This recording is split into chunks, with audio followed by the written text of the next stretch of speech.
Пошли. Все вместе. Какие ваши доказательства? They want you to comply. Cancel culture is about canceling. Cocainum. Up yours. Woke moralist. This is systematic bullying that's happening. Up yours. And they believe that they can then Woke shut us moralist. up. Not only can you take a load, you can take the ultimate load, and even better than that, that you find your true calling and destiny in your willingness to take the ultimate load. They seem animalistic is what I mean. No, they're worse than animals. Up yours. The woke mob, they ruin everything. They stopped Woke Ben moralist. Shapiro from going to events and speaking. They stopped Ann Coulter from doing it. I will never surrender even a single inch of ground to a pitchfork mob. You never cave to the mob. We will never bow to the mob. Ever. No matter what. Have it your way, buddy. You sons of bitches. I did everything right and they indicted me. Do you see the final expression of cancel culture in terrorist groups like?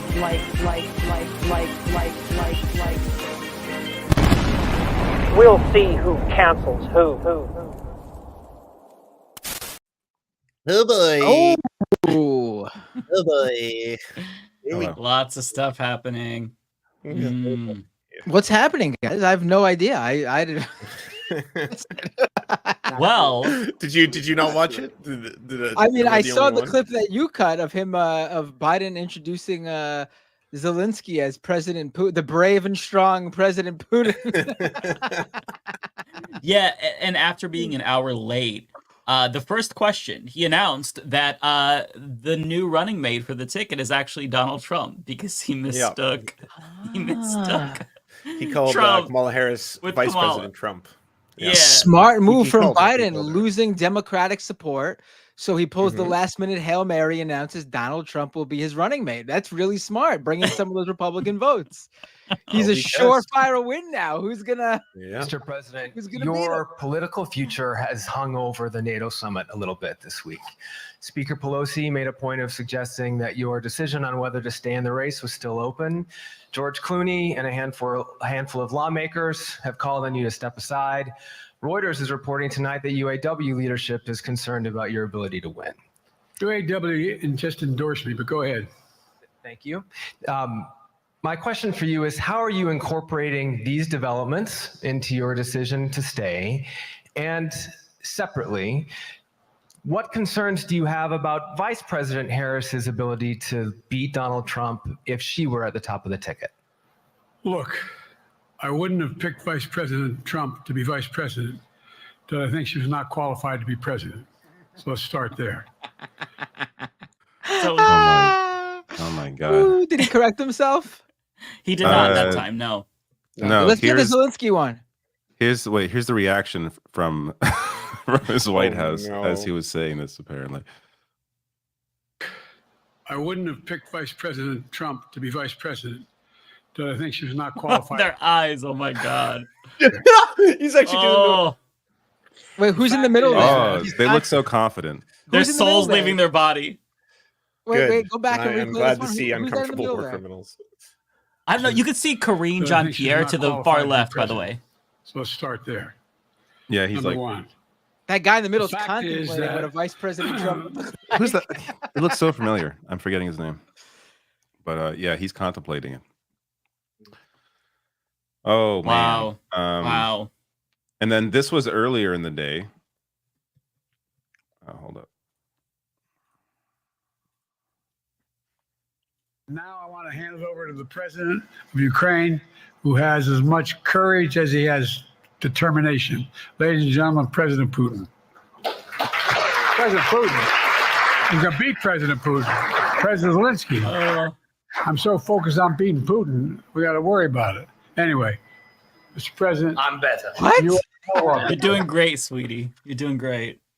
At least that one Happens all the time. Come on, That FDR one you used could to call argue- Stalin Hitler. You know, people introduce people wrong. It's You could say that's a slip of the tongue. Could happen to anybody. Yeah, The yeah. problem is this had to be the perfect. Everyone's looking. All the reports have been that the party was looking at this performance. Well, this was before the press conference. This was at the NATO conference. This was separate. Yeah, but I was reading that they were looking at what he was doing tonight while at NATO to sort of gauge how they feel. Well, everyone is at this point. Well, I mean, what was there anything else? Did we get anything else out of it, or those were the two big gaps? Oh, there's a lot from the press conference that just happened. Yeah. Your opening answer, you referred to Vice President Harris as Vice President Trump. Right now, Donald Trump is using that to mock your age and your memory. How do you combat that criticism from tonight? Listen to him. This concludes tonight's press conference. So I guess he's just saying, like, listen, if you think I'm saying crazy shit, listen to Trump. Yeah, I think is that the bar? That was the very ending after he said he was going to quit like 3 times in a row. He kept being like, all right, no more questions. Yeah. Oh wait, I have to still get through it. The whole thing was so pre-planned. What they had done is they'd give him a sheet. He had the list of every reporter and what their outlet was from, and he had to ask them one by one, and then they got one question, and then they weren't allowed to ask follow-up questions, and they moved right on to the next person. And it was perfect for a little while. You're like, okay, this weird gamble's kind of playing off. And then very quickly the reporters were reporters. They started saying, okay, I want to ask 3 questions then. The first part, Mr. Biden, the second part, and then they try to jump in. Near the end, they were all just like screaming, trying to ask him questions. Like it devolved pretty quickly from there. Yeah. But clearly the rules, they set rules out. Started that. Yeah, what I will say is that there were a lot of other moments where he said, I talked to the commander-in-chief, and, then he corrected himself. So there were other gaffes and whatnot. But what I noticed is that at the very beginning, he started off stronger. And throughout the course, little by little, he got worse and worse. And towards the end, we saw like almost debate Biden again, where he was speaking and he was in borderline more incomprehensible. Yeah, he was speaking in fragmented sentences. He kept saying anyway, cutting himself off, and it wasn't good. What I will say is that it's funny. I think that since he wasn't as bad as the debate, this is going to give the Biden dead enders like the ammunition that they need. So the White House, according to ABC News, they said that they talked to the White House and they're saying, oh, he knocked it out of the park. You see, there's an ABC News reporter that said, oh, well, this wasn't great, but it wasn't bad enough to make him drop out. Harry Sisson, you all know that guy, the little DNC Gen Z TikTok dipshit. I saw him today for the first time. I didn't know this was like a guy until I saw him today. Yeah. There's He looks a whole like bunch he's 12. There's a whole bunch of those guys Yeah. now. There's like a whole bunch of like pro-Biden Gen Z. You're being paid. TikTokers. Right? It's I really imagine weird. being paid by. Yeah, but he says I think they are. he's pretty excited about this press conference. He says everybody owes Joe Biden an apology. So I'm sorry, Joe Biden. I guess I stand corrected. Oh my God. I'm sorry, President Biden. You are right. I am taking back anything I said. It's time to go out there and beat Medicare. Let's do it, everyone. I saw someone post this. I think this is a good idea, actually. This might be the only way to do this. What if everybody just started congratulating Biden for his decision to step down? That's actually not bad. Yeah. That might actually work. But obviously it'd have to be the White House doing it, but that would work if his family is the problem. You did it, Joe. But You did it. The Kamala moment where we did it, Joe, but it's her just going over to you did it, Joe. You did it. Call him brave. Tell him and then if he's confused, get an AI video of him making this announcement that he's stepping down, and he'd be convinced. Right. Even another difference. I said that. Yeah. So before the press conference, there were reports that there were possibly dozens of Democrats within the next 48 hours that were going to come out regardless and say that he should step down. Jerry Connolly actually, I think right before it, I believe he said he should step down. If he didn't explicitly say step down, like it was a pretty strong statement like Michael Bennett. I don't remember what he said though, so I don't want to say specifically. But yeah, so I think that a lot of Democrats were waiting to see what happened. If he face planted, that would, determine their decision. If he did well, then maybe they would back off. But something kind of shifted over the last 48 hours where you had Democrats like Richie Torres, for example, who originally came out swinging for Biden, all of a sudden saying... Matthew Iglesias too. Yeah, Mighty Glassy. I know he's not. I know he's not a politician. He's a pundit, but like he's straight up writing Substack articles about how he saw the rabbit bunny. What is it? Illusion. He's like, this was like the rabbit bunny illusion for me. Where he's like, all my life I thought I was seeing the rabbit, but now I'm finally seeing the bunny, and I understand what everyone was talking about. I was like, that's so sad. That is really sad. I was going nuts in like 2020 when everyone kept bringing up Joe Biden's stutter. It was like, we're not talking about a stutter. We're not talking about a stutter. We're not talking about a speech impediment. We're not. I even now in 2024, where the cognitive decline is crystal clear, no question about it. I was even giving him just now the pass on the Zelensky Putin slip of tongue because he noticed right away, and that means that's like that happens to everybody. But as long as you notice and fix it, because that's what typically happens when you misspeak, you quickly fix it. It's that he just goes on rambling, says things that don't make sense, and just doesn't realize what he's saying. But he did that again tonight. Like at one moment, he mixed up China and North Korea, and I was thinking this is pretty frightening because it's gone from like I'm either angry or sad to if he continues on a world stage with a microphone to do things where he's directly calling countries out and saying like we need to pass really hard military limits and sanctions on China. I mean North Korea. Like that these are serious gaffes, right? It's not like if you mess up, Matt, people will make fun of you in your chat. Right, or they'll be like, "Matt, that's not like I Joe Biden needs a live chat. He needs a live chat. Yes, that's what I'm saying. Yes, chatters who'll watch him talk for 4 hours until 1, 2 in the morning. That's what he needs. He needs them to be brutally honest with him. No, but I mean, it's like it's just like stunning to see this sort of like. Just all come to fruition. Like they're trying to make excuses about about like blaming other people about what it could be. Like, oh, it's just ageism. No, I don't care about Biden's age. His age is a factor because that's the cause of the cognitive decline for Joe Biden. He's getting old. Everyone ages differently. Biden's not aging well. If he was the same age he was and was able to still, function as a politician, then I'd be fine with it. We see functioning older politicians. I might not like their politics, but they're functioning for the most part. For example, Nancy Pelosi functions. You could tell she's a functional human being. One that I like. No. He's a functional older guy. He's totally able to talk. If Biden was like Nancy Pelosi or Bernie Sanders in terms of being able to do it at his age, I'd be like, yeah, it is ageism. He's old. He could do it though. That's not what we're seeing now. This is edging closer and closer to Dianne Feinstein territory. Yeah. Also, we kind of have breaking news from a few minutes ago. This is from CNN. So apparently Obama and Pelosi have met privately to discuss this. The conclusion is that they don't really know what to do. So they're both concerned. Oh, great. He's not going to step down. Yeah, they think he's going to lose, but they don't know what to do, despite knowing they think he's going to lose. This is like parents trying to figure out whether they should put down their kid's dog or not because the dog is very old. Right. Like, should we let him play out and see what happens? Should we put him out of his misery now? But little Jimmy's gonna be really sad and upset right now. Or do we wait till it gets really bad and we watch little Jimmy lose the good memories he had of the dog? I mean, this is literally how they're talking right now. The problem being, of course, the balance of the world is like is in play here. Like this isn't just like little Jimmy and his feelings. The problem in this scenario is that Biden is both little Jimmy and the dog. They're trying to figure out how to break it to him that they're putting him down. I mean,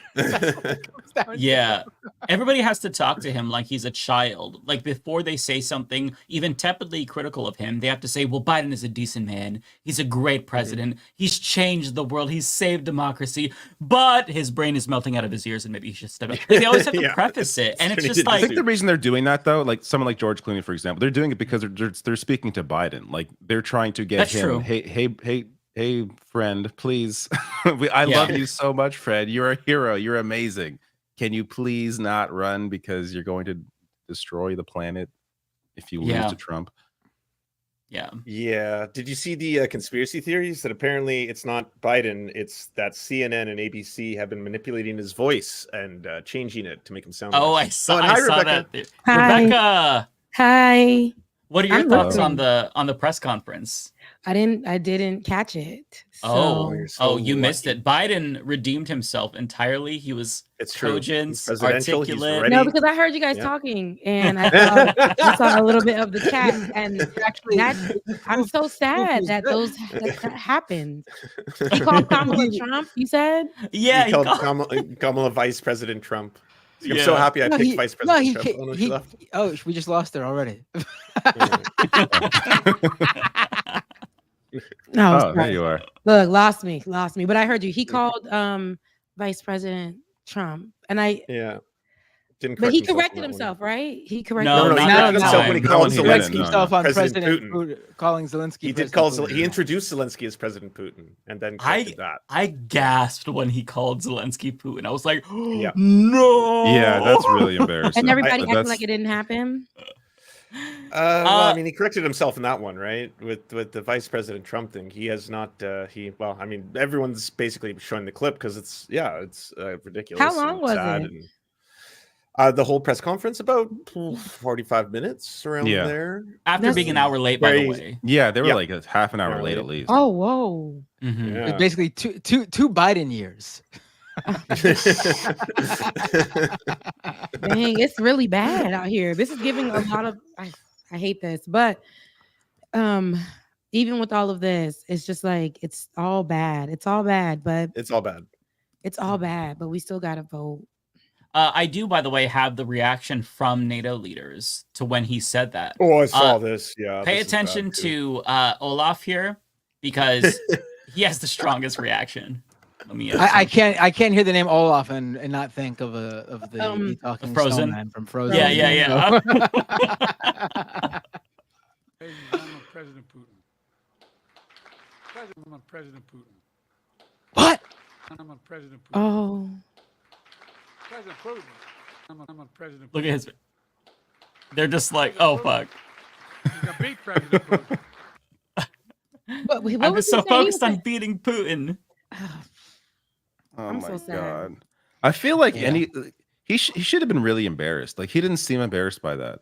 You know what I mean? Like anyone, like he should be really fucking embarrassed. Wow. The fact that he isn't, to me, shows how big his fucking ego is. Yeah. Like, Well, I mean, you don't even realize. At the age how where you embarrassing poop you your are. pants, I'm thinking this is the least embarrassing thing you could do. It's kind of like if he plays on the mistakes each time, everybody's gonna be like, see, even he knows. So he has to be this way because he's still continuing to run. So he has to act like this stuff is not bothering him. I guess it just. I don't know. I just He thought has there'd to be more of drop a out. tell. I guess at that Yeah, age, it's hard to be embarrassed by anything once you're that old, anyways. I mean, literally, who cares? I mean, old. Have you met really old people? When I you just know. don't give a shit. They're never And they're embarrassed. just like- So I don't even know what to say. They're No, I've never seen an rude. embarrassed old person. They're just supposed like to be the advantage. tearing through public. They just Yeah. walk through the middle of the street, expecting all the cars to stop for them. And Yeah. they're just like, fuck it, I'm old. But they gotta get across the street, and people gotta stop. True. Running shit over with their mobility scooters, like the fucking end caps at the stores. Oh my god, you guys are acting like old people are the devil. Look, if you worked in retail, Well, I I'm know just you, saying. like, you I'm can't just stand thinking of everybody watching who is leaving now because they just think we're being ageist. Yeah. We're just joking. We're joking. Yeah. I know. Well, no, I know none of you I can also- take a joke. I know no one over I 60 can also- take a joke, but we're joking. Binder was right. Binder, Yeah. but Binder's right. This has nothing to do with ageism. There's plenty of old people. Exactly. You mentioned Nancy Pelosi. We all hate Nancy Pelosi, but Nancy Pelosi can speak in full sentences and finish thoughts. Those are two very important things. She's right? actually This isn't Maxine Waters, smart she's about a so strategy. yeah. Yeah. It's You're not right. a speech impediment. It's Oh my not that he God. stutters. You know, like that would be honestly, with all things considered, lovely. Compared to, I don't know where he's going to finish his sentences, and he's talking about world leaders and very serious conflicts right now on NATO stage. That's I don't know. It's scary. Yeah. You brought up Maxine Waters, Rebecca. the fly girl. Yeah, I have to play a clip. I'm trying to find the link right with her now. wig, fixing her bang. That was the cutest thing I've ever seen. She said, it's not giving on this side. Let me go ahead. And still came back and answered the question fervently and complete. And, you know, I think she said she's 4 years or 3 years older than Biden. You know, a couple of things to say on that, but I won't. But, you know, old people or older people. Yeah, you can't use that. You can't use that though. You can't be like you can't be joking and speaking completely fine and chilling with people half your age in interviews, and then point out that you're older than Biden. That's giving the opposite. That just shows just how bad he is. Yeah, exactly. And she was basically saying that because people were saying that because of the age itself. That it's not. So she was saying, well, I'm this age and I'm still moving around. So it's not the age. That's what she wanted to. So she was actually knocking by. It wasn't that she wasn't, but she was in an interview and she was saying like people are saying that these people are these at this age, they can't move. She didn't do it in this interview. She was on a panel, but this one is this is a cute little. This is just her being literally the most adorable person on the planet. So cute. Listen. Okay, watch this. They've seen President Biden. They've lived through his presidency. They've also seen former President Trump. They've lived through his presidency. They've heard these arguments about democracy, about the fate of the election. And yet Trump is not only winning, but winning increasingly by a larger margin. So what is the plan among Democrats to change that trajectory? It sounds like you're talking about saying and doing all the same things, but do you believe that something needs to change? I think we need to keep working. They've seen President Biden. She didn't like the bang on the one side. She don't. Yeah, I know. Like Maxine Waters probably like 40 years ago would never. But Maxine Waters, like you guys were saying, I will say, because they don't be giving a damn. She's literally on CNN. She's on a live. She's in an interview. She's like, listen, the bang. Do you think she's on camera? Do you think that she thinks she's on camera? That sounds awesome. Maybe she thinks she isn't on camera yet. Maxine She's hearing the does question. this a million times. She's probably looking at the reflection of herself. And like, this is not working for TV right now. Yeah, just I'll be honest, never even considered it was a wig. Oh, that's. I'm being serious. I don't think of these things. Listen, I'm black. I don't think of these things. I can definitely point the wigs out. I know there's a little struggle area for you guys there, but I'm black and I can point the wigs out. And Maxine has been rocking the wigs for a while now in a really great manner. And I think she didn't like the way her bang was done, so she pushed that on the other side. And I mean, I do that on the stream sometimes. You could see me fixing my hair, just like. Oh yeah. But no, she's live on CNN, and usually, you know, those elite type people, they know how to be. But she's an older woman who probably has done CNN a million times, and she's just like, yeah, this is another day, another dollar. I got about 10 more years on my life. Let's go ahead and fix this bang. Like, you know what I'm saying? Like, I got a quiz match. Just played in Vancouver. They're fine. I don't know if she's thinking exactly that. Okay, Matt. Anyway, Matt, this is a quiz for you. So, okay, you couldn't tell that was a wig. Let's see. Okay, what is your answer to this? Toupee or no? Absolutely toupee. It's a deep. There's a part that's underneath the bang. That's what the hell? Toupee. No hairline in the front. It's underneath the bang. It's Forget not toupee. Is that Photoshop? It's not even. No, that's AI. This is all AI. This is AI. This is Photoshop. Yeah, this is the actual toupee he's going with. Because this looks bad. It just looks bad. Yeah. So he wasn't always like that, but he went that way. He's like, no, this toupee is fine. I'm fine going out in public like this. That's the thing I was telling you. Like, I can always spot a wig on a. No offense to any of you guys, but like a white person, I can always spot a wig because it's super thick on the hairline portion. It's like, you know, black folks try to lay it down, make it look away where it's not wiggy. But that part, if it has a part in it, and it's just all of this together, and it's like over, like you can't see where the roots are. It's just like hanging over the bang like this. No, that's they think that they could pull off the hairline of like an 18-year-old. I want to go back to when I was younger. It's like, okay, that makes it unrealistic. You can't look like that anymore. So if you're going to try to pull off a toupee, which you can't, but if you're going to try to pull off a toupee, then you have to at least make it realistic. Push it back a little bit. Don't comb it down so much so it looks like, you know, you're trying to hide something. Or you know what? Just be confident. Rock a bald head. It's fine. It happens to all of us. I see people do that all the time. They used to do the little U, and that, you know, the that's fine. The roof is gone. You know, I think the U is not acceptable. Shave it. rock the bald head. But I mean, look, it doesn't, it happens. Male pattern baldness is very common. Listen, I get the struggle. I would not, I don't know what I would kill myself if I lost my hair. You would? I would not rock a bald head. No, I don't know. So what would you do? Would you go get hair I don't know. plugs? I guess I'd Tim Pool it. Honestly, I guess I get it. I get it, Tim Pool. I don't know what I would do. I don't think anyone has ever looked bad bald, like just shaved. Bald is the thing now, especially if you have a beard. If you have a beard, and all you guys are blessed with that. Yeah, with a beard, yeah. You can rock it. I'm not saying you can't if you don't have a beard for those who, but it does add if you have a good beard. It does when you're bald. I'm thinking of like Stone Cold Steve Austin looks like a badass. Like I'm trying to think who doesn't look good. Like a The Rock is fine. What is bald head and good? The Rock, he had hair. He looks fine without hair now. I'm trying to think of people who don't look good with like shaved bald. I'm sure they exist, but I can't think of Rick Scott. Oh yeah, but that's like the worst case scenario. Snake, and he is a snake, so it doesn't. Yeah, and he actually might not be human, literally. Like I think he could might possibly actually be an alien. Have I told you the story when I was in Tallahassee and he was governor, and I was working at the news station, and he came in for an interview, and he was so nice, but that was woke. That was like, he was so nice. That what we knew was that he was the governor, and we were interviewing him, and he was passing through, and it was just so great to meet the governor. And then he was bad then though.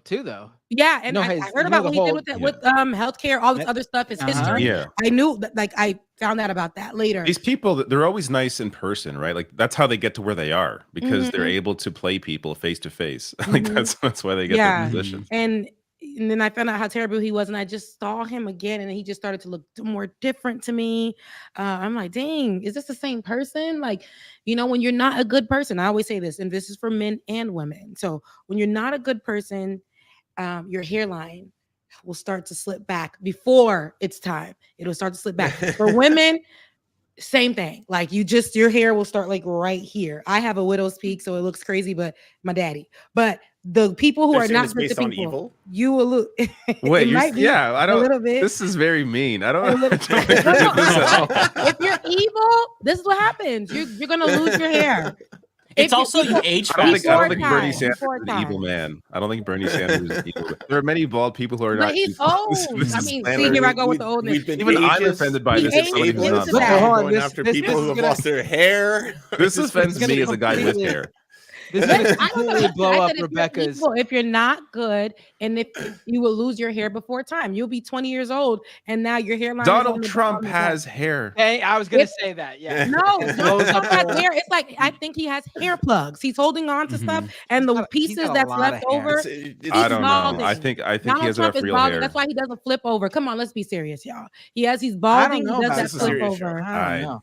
I don't think Trump has any effort at all. If he brushes that hair back instead of doing that full little curve, the fact that it curves like this tells me there's something going on here. Hiding a bald spot. That's what I think. Yeah, he's balding, and he probably been that way for a long time because he's been no good to people. Now you got a patch right here. He's still got a lot. He's still got a lot of hair. If you got so much hair that you can cover a bald spot, you got a lot of hair. It's not good. Like y'all hairlines is pretty good. See how y'all could just pull it back, pull it to the side, do some things with it. People can see your face sometimes. Sometimes if you want, you can do a little bang because you guys are good people. Evil. But Was Hitler bald? Because I don't think he was.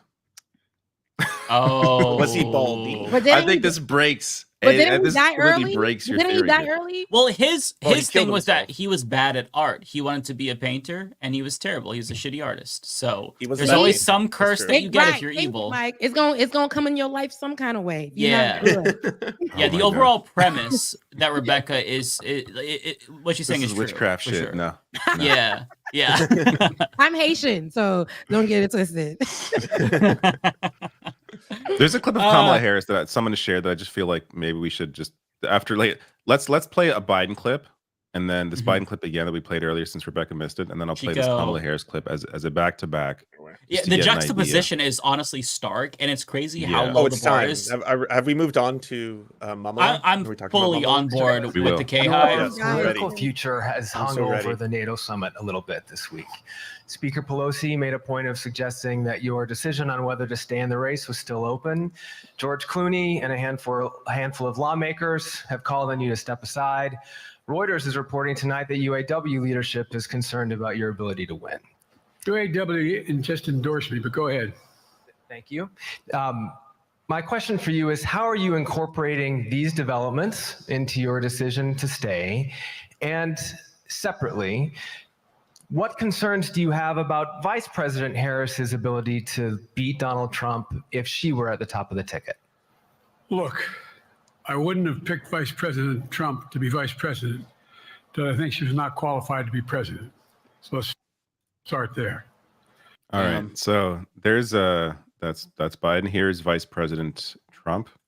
Right here. Oh my God. Some of you, of course, have heard. Audios through one. Biden created a 900-page blueprint. I can't hear a word. The audio. It's only through the left ear for some reason. So, Biden is much louder. I don't know what you're talking about. She can't do it. okay, this is a bad clip. This is a bad clip to use because probably half you can't hear it if your speakers aren't working properly. Yeah. But I'll find a better clip. Point is, Kamala Harris is better. I mean, of course, in case anyone was wondering. She has more life. She has more. I don't really care for her either, but she has more life. She is a better option. She will be a great successor. But okay, for him, go ahead. No, I'm sorry. No, continue. I'm just sorry. Continue. But for Joe Biden, he's not. And like you said, it is ego, right? He feels like he said it, so he has to fulfill it. And I grew up then. Is that good? I can hear that one. You hear that? I'm not sure. Yeah, that one does sound good. I'm not sure if this is recent or not. I can just play that this. was better. We just need to hear from Mamala right now. I'm not even sure if this is recent. Let me just. The whole world needs it. Yeah. Oh, it is today. Okay, this is from today. Where is it? And I grew up then in a community like this one, where the people who were raising us, I look at Devin, I think about my childhood. We grew up in a community of people who, when we were young, they told us literally, you are young, gifted, and Black. They taught us that we could do anything and should never be burdened by the limitations of other people to be able or not be able to see what can be. Oh, she's And trying out a this new is version that of that line. community who Yeah. I like this version. Unburdened. and can see what is possible unburdened by what has been. We Fuck yeah. collectively, I know, Bringing it home. were raised and You guys taught are about it. to understand we have a duty to serve in the fight for freedom, opportunity, and justice for all. Fuck It yeah. is really weird how Biden's situation has really made me like Kamala Harris a lot more than I ever have. Oh, Yeah. ironically, gotta it's focus amazing. on It's what a lot of is in fun to do it ironically. You Yeah. gotta focus I- on what is good or Yeah, better. in his exactly. administration. Based on the situation that things are now, like this is what is the best option available because she has access to all the money according to the FEC guidelines, like, in terms of the All the money money, raised by hundreds the of millions. campaign. We need to focus on what can be, unburdened by what has been. Yeah. I mean- I completely agree. Somebody said that those are I did not fall out of platitudes. a coconut tree. Yeah. But those platitudes were said so eloquently, beautifully, not a single fuck up. And listen, I'm part of the K-Hive now, so I will harass your family if you talk shit about her. But I'm just saying, I will. I've seen some He'll people dox you. say, I will. I'm not fucking around, Yep. okay? That's my queen. No, I'm But- gonna talk shit about her, but I'm also gonna say one thing. Okay, Rebecca. Here's what I'll Wait say. until after okay? the election. Yeah, You're not alone, Rebecca. I do still see people, to be fair, who are not sold on Kamala. But I found a video that I made that is a lot of people are saying that after watching this, they have a completely different mindset of Kamala. Okay. It cuts through like the psych, and after you see Convert this, me. what is it? 24 seconds. It's going to change your mind on Kamala. So 25 chat, seconds, that'll change your life. if you're not sold after this, there's something actually wrong with you. So I'm going to go ahead and play it. Make sure the volume's up. Okay. You think you just fell out of a coconut tree? Tree? Tree? They not like us. Tree? Tree? You think you just fell out of a coconut tree? She's. What did I It worked for say? me. You are What did not I going say? by Wow. what has been. Yeah. Hell Jesus, yeah. right? She Right? get that. I'm She get convinced. it. You know, ambiguous. I think at this point, America deserves it. The world deserves it, honestly. I want to have a world in which there's an American president who just knows how to have a good brunch, enjoy a good brunch, and is only a mimosa away from making a good decision and opening her heart to the world. That's how I feel about her. She was on, and they had her, which I didn't love that they had her on the BET Awards. I saw that. That was pretty cringe. It was cringe. super, that whole 100% cringe. But I did like that they had her on there while they were talking about Project 2025. So, for people to understand, why should we be voting, Democrat right now? Why is it important that we do that? And why, if we don't like the administration how it is now, why is it important that we do that? So being able to educate in that moment and then see Kamala, on there, it's crazy. It's just ridiculous. But she was on there and it was super cringy. But that maybe will pull people in by her, I guess, like how she talks and how she usually talks and throws some kind of AAV. I don't know, but she does that often. But when she says she's outside, she be working. She said, "I'll be outside." We don't see you, sis. But it's that type of that vibe. We want to know. I guess her showing up now and is going to be important because people are going to want to hear more from her, what her duties actually are, what she's been doing, what that's going to look like. Her behind, about to say Trump. Her behind Joe Biden. People are going to want to know more and see more. And I think that will help people to vote for Joe Biden. And I say this because we're all up in arms about it. We all are seeing the same things. We all are stressed about it. But the only reason why we want that administration to stay in is because it gives us more room to be able to work with cleaning up an administration, bringing in somebody else that fits the job in 4 years. If we really put in Donald Trump, who has a bald spot, okay? We know he got a little hair, but he has a bald spot, okay? And the fact that we put him in place, knowing what he is capable of, what he has done, what he has already put in place from that Project 2025 spreadsheet, okay? What he's already been in the works doing. Imagine 4 years of that again and what that would look like for us. I just don't see the Democrats as doing anything to try and stop him right now. They seem like they're running around like headless chickens. You know who is stopping Project 2025? Gay furries. Shout out to the gay furries. Yeah. I salute you. You're doing excellent work. Well done for taking down the Heritage Foundation. That's real work right there. They're doing direct access. But we need more people like that. And you're right. Democrats aren't doing anything. Or gay furries. I agree about it, but yes, but gay, the gay. Now, see, now y'all, but no, we need more gays. We need and gay furries, all of it. But the world needs more gay furries. we need all of it. Whatever it is that's doing better, we need that. But the reason why more of those people will push for stuff like that, we can have those people continuing the fight. Donald Trump will mute those people. There will be no option. They will literally remove. We will start seeing stuff that we thought was never possible, quietly happening. And I hate both options. I can't say I hate. One is worse than the other, but the age thing is an issue. But if there's Kamala behind him, holding them up, wheeling them in, signing the paperwork, holding his hand while he's doing it, that's all right. Like she got a little, she's younger, she has pep in her step. She, hopefully she has vision. What we'll see in the next few months is that there's a vision there. If it would be her to become possibly president. So she has the potential to turn this around if she plays her cards right. If she distinguishes herself from Biden on Gaza, and really set she has a hard. She won't do that as long as she's the vice president. She's not right. She won't do that publicly anyways. There's been if she tries privately has a different called position. for a ceasefire, and she did that before any Biden or anyone else did. And then she did say right after she said we demand a ceasefire for 6 weeks. She added for 6 weeks afterwards, but it's better. It's like that's everything about embracing Kamala as the new world Lord and Savior. Is that it's just slightly better? It's not as horrifying anymore. It's sad that the bar is so low. Where we're like, 8 years ago, we're like, we could get Bernie Sanders. It's a progressive president. Now we're like, literally any corporate Democrat that can complete a thought. Pick a name out of a fucking hat. Like that's how bad it's gotten. I want LeVar Burton and Danny DeVito dream ticket together. Go do it. President LeVar Burton and then Vice President Danny DeVito. Go make it happen, world. You know, like that. It's sounds so beautiful. sad. See, our whole it's a joke. Mm-hmm. It's a joke. Our It politics are a joke. Like what's supposed to be upheld with honor, it's a joke. It's a joke. This is what we got. People around the world, I mean, they got some other stuff going on.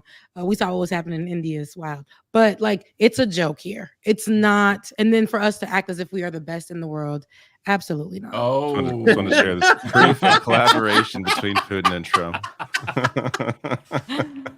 Oh, that's amazing. By your logic, said that Biden is the first candidate with all status effects. Yeah, I saw that. Applied. Yeah. All status effects applied. Oh, God. Oh, so, no. So you guys are gonna vote, right? Not y'all, Lance and David, but Mike. Reform agitators. Oh, I'm gonna find a way to vote. Oh yeah, we're gonna vote multiple times in multiple states. You'll see. That's right. You guys are gonna vote. I'm still thinking about what to do, but if I was in a battleground state, a swing state, obviously. Apparently, you're entering a battleground state. Politico says. New No, York's it's gonna be on not. the table. they're talking about. I think it was They're a down ballot poorly right now. That'd be written. I think crazy. it was a poorly written piece because what they mean is, Biden at the top of the ticket is going to hurt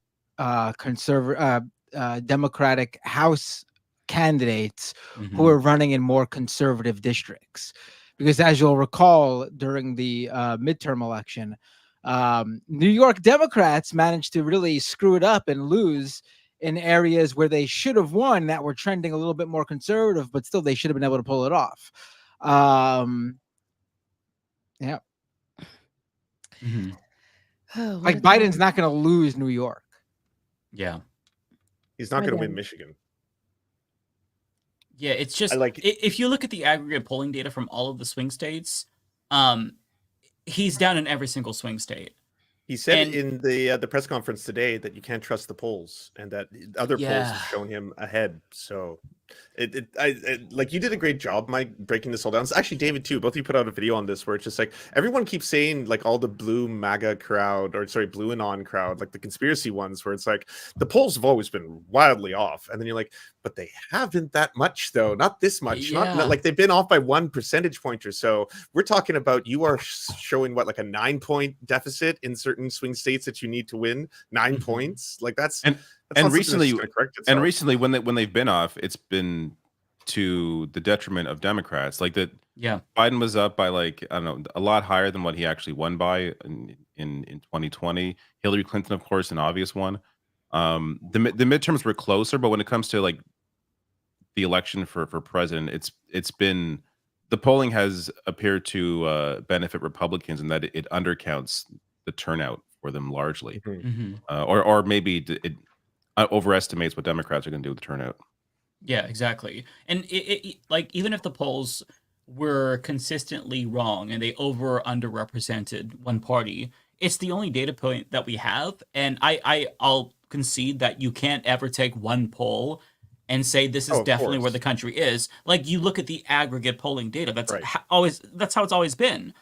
So the fact that Joe Biden says don't trust the polls and now Blue Anon is saying we don't trust the polls, that is dangerous because we already have a cult on the right where Trump says, oh, the election was stolen. Then they say it. He says the polls are fake unless, it's one that he likes. Then they say it. We can't have that on this side. Like Democrats are supposed to be the pro-science, pro-data side. And now to hear them, not be able to fight through the cognitive dissonance and say the polls are fake as a means of coping, I'm sorry, that's just so dangerous. You can't do that. Like the polls, for the most part, they give you an indication of where the country is headed. Even if you think that the polls are always wrong, which is not the case, they're relatively accurate. But even if you think they're wrong, it's still a snapshot in time of where the country is. To disregard that is so reckless, especially when they all say that this election, there's so much at stake. Well, then take the polls seriously. And listen, you have to have a plan, okay? And that's part of the problem. Biden does not have a plan to turn things around. So instead of trying to say, here's what we're going to do to change things, he's just saying, the polls are fake. Because that means you don't have to come up with a plan if the polls are fake and you're not really behind. He doesn't even believe that his approval rating is super low. He said that in the George Stephanopoulos interview. Extremely dangerous times, because we're seeing the Democratic Party, at least a sizable portion, devolve into a pseudo cult of personality, which not something I ever expected, but you know.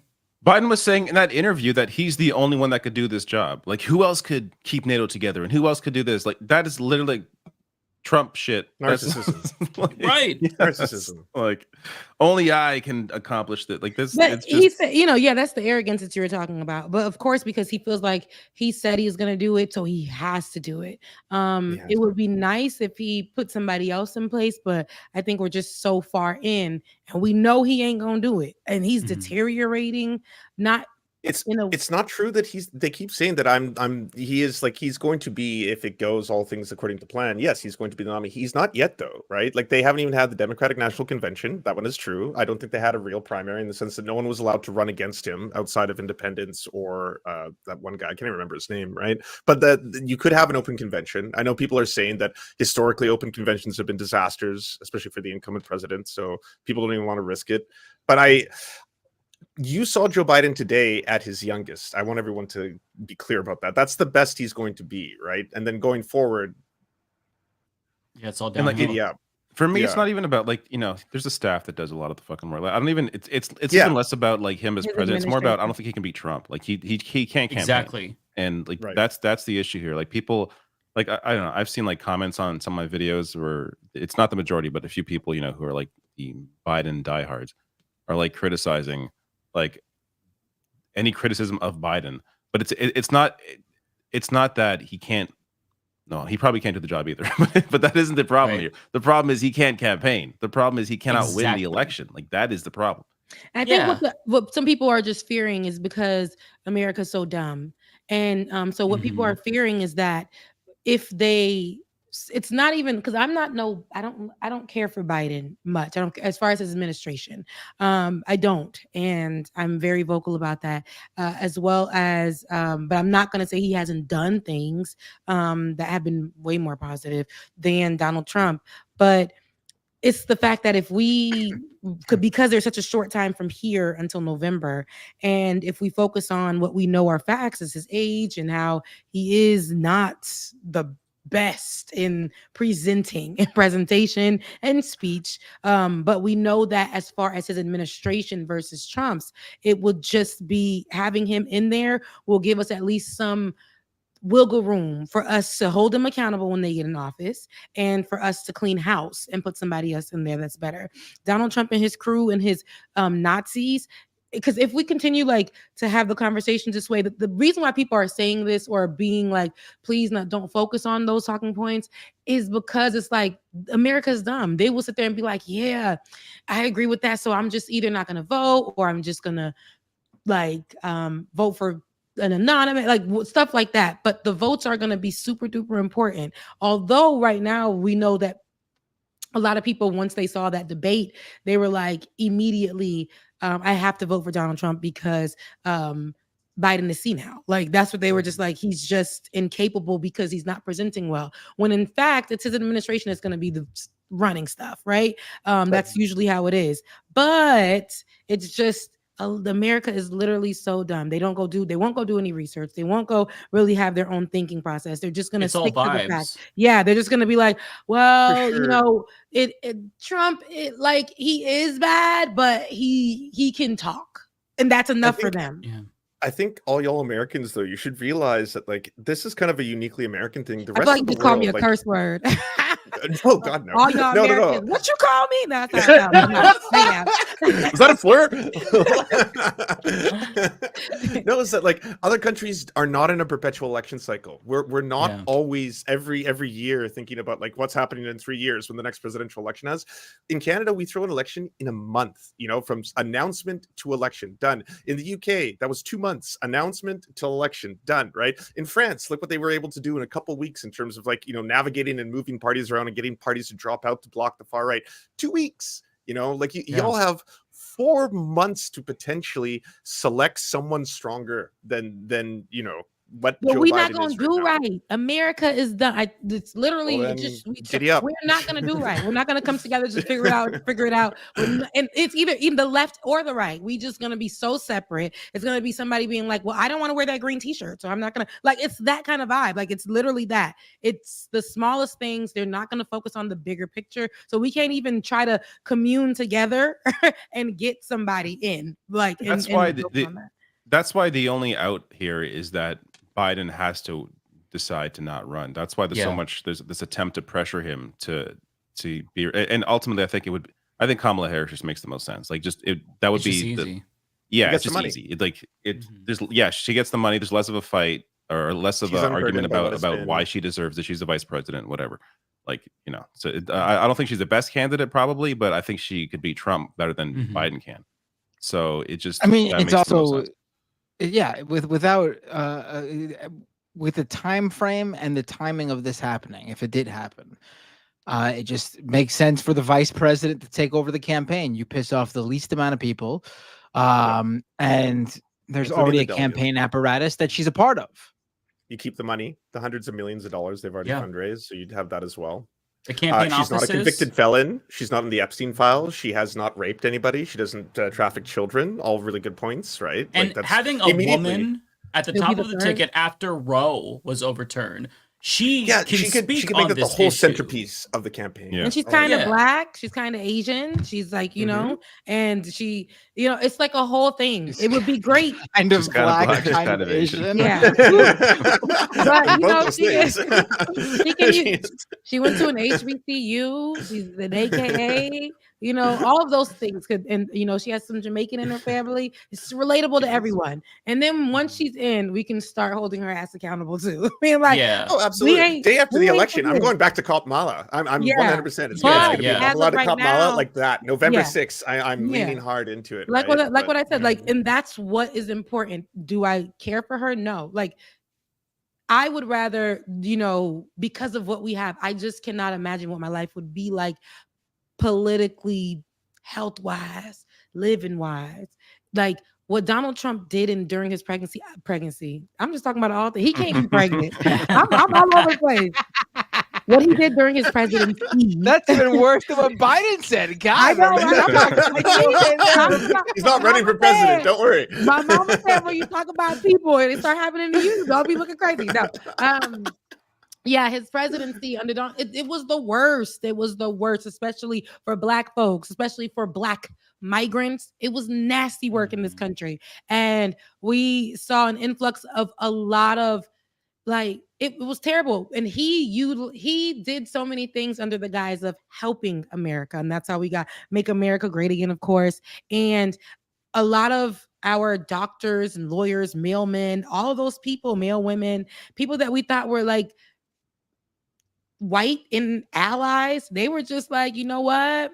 I don't even need to wear my KKK robe. I don't even need to be in secret anymore. I'm just going to be racist, and I don't want Black people any longer at my practice, or I will not represent you anymore because you're Black. Like, it's okay. Donald Trump makes it okay for me to jump the fence at the Capitol and attack folks and blame it on Black Lives Matter. He makes it okay for me to look at Haitians and Nigerians and all other people, Mexicans, and he called them shithole countries. Yeah, called Haiti a shithole country, called Nigeria a shithole country. Threw paper towels at people in Puerto Rico, which is U.S. territory. Threw paper towels at them after and they Muslim majority countries. That exactly, and a lot of racism. You see, lots of it, and I can't imagine that. And mass murders under people being like, I'm doing this so that we can maintain very Hitler. We can maintain our Aryan race type stuff. Like, I can't see that. Now he's talking about poisoning the blood of the nation. Like, that's that's a quote from Mein Kampf. And he lies. Then you want a president? Okay, all of these people who represent America, I mean, in politics all around the world, they lie. Of course, they lie. They run off of certain things that they say,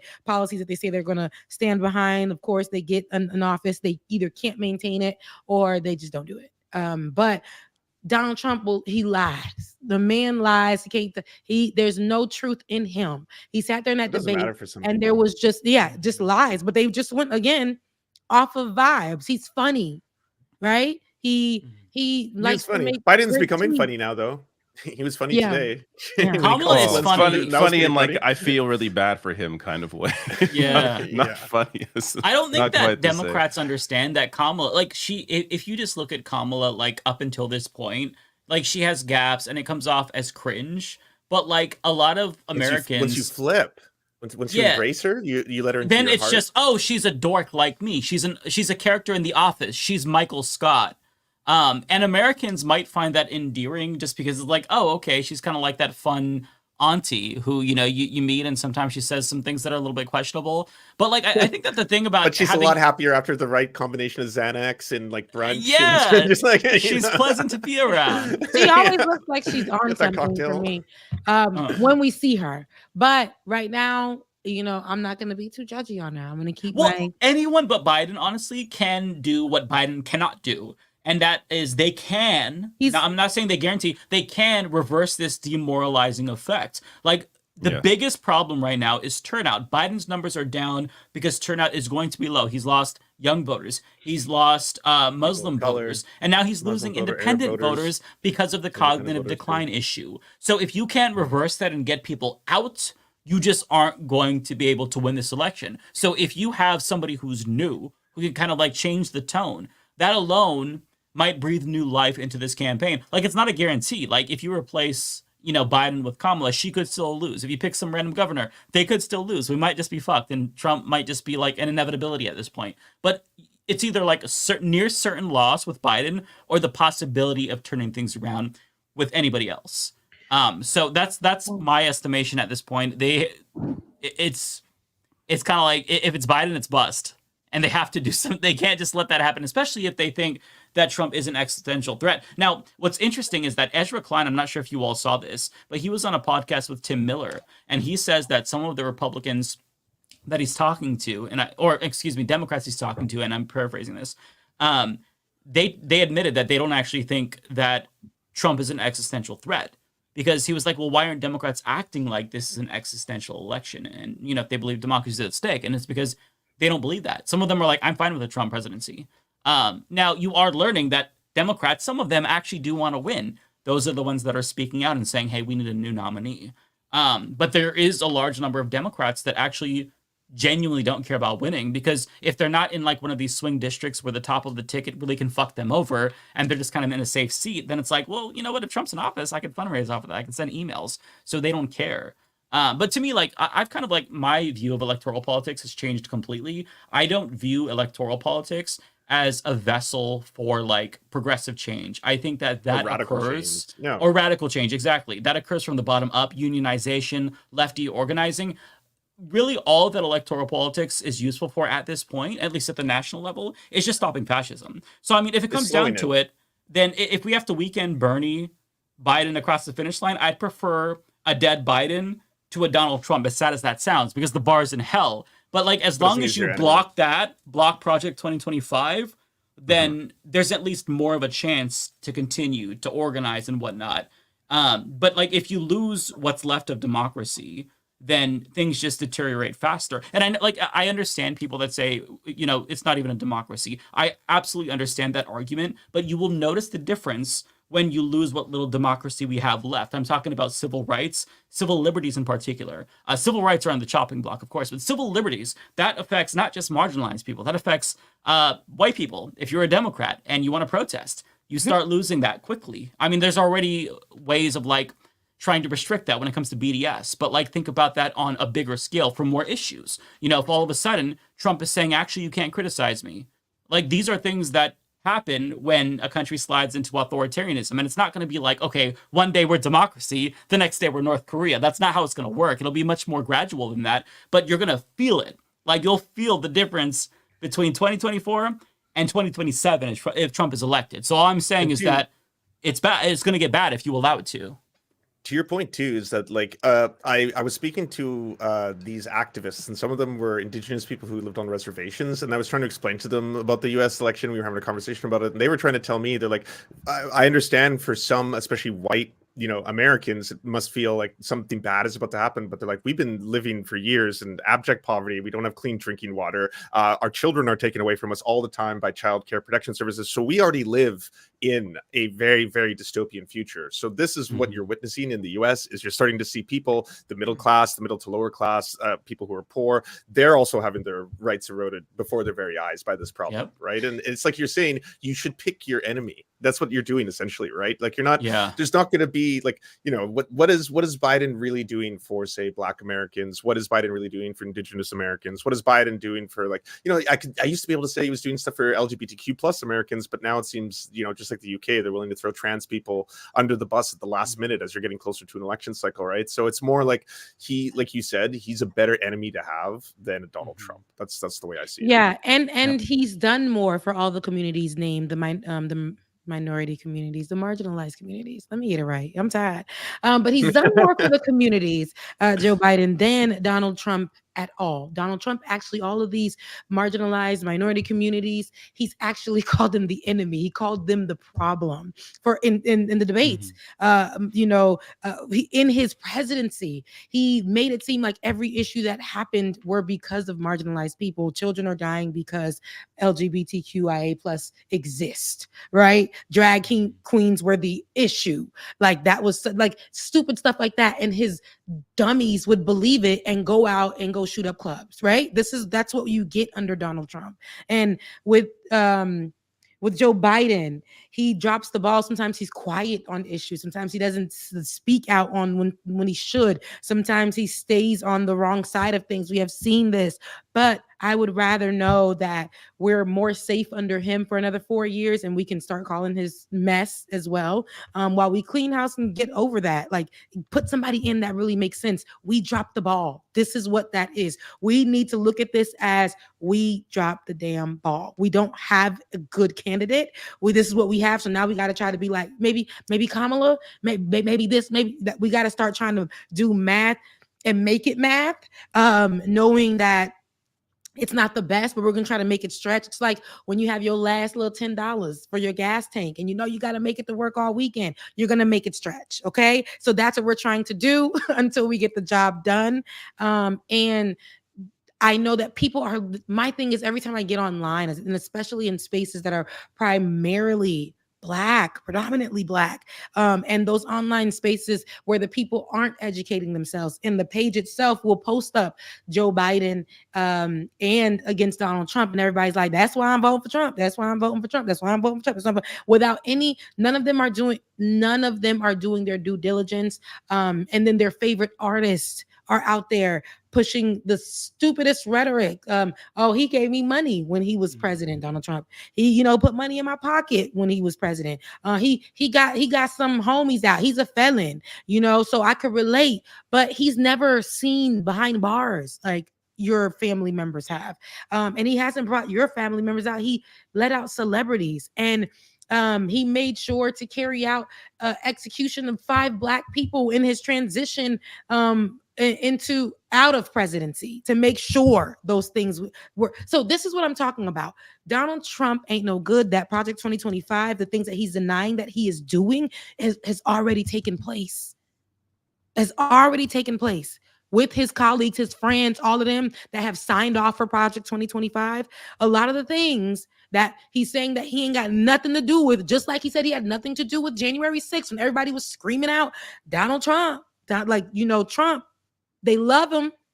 MAGA, when he stated that he had nothing to do with the election interference, when everybody till this day, when you go down to Palm Beach, for 4 years straight, they've been saying that Donald Trump won the election. They stay on the bridge. They never missed a day with their dumbass flags on that bridge. They're very dangerous. So people, that's like whatever little chance I can get. And I know I sound crazy doing it, but it's like, I just want people to know, like, and especially for Black people, we really hate to say it, because if I had it my way in a world that if I didn't vote and we would still get a change, I would not vote.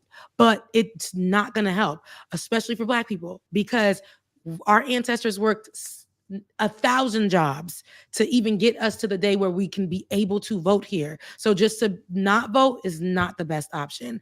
And to also just vote for Donald Trump because those reasons that I stated, which are not good, and to not educate yourselves as to what may possibly happen under a presidency again with Donald Trump. Like, it's not right. So that's why I'm kind of careful for myself when I talk about it, because I'm with you guys on how you feel, what you see. 100%, I see it too. I feel it too. I got a lot of things to say about it. I do.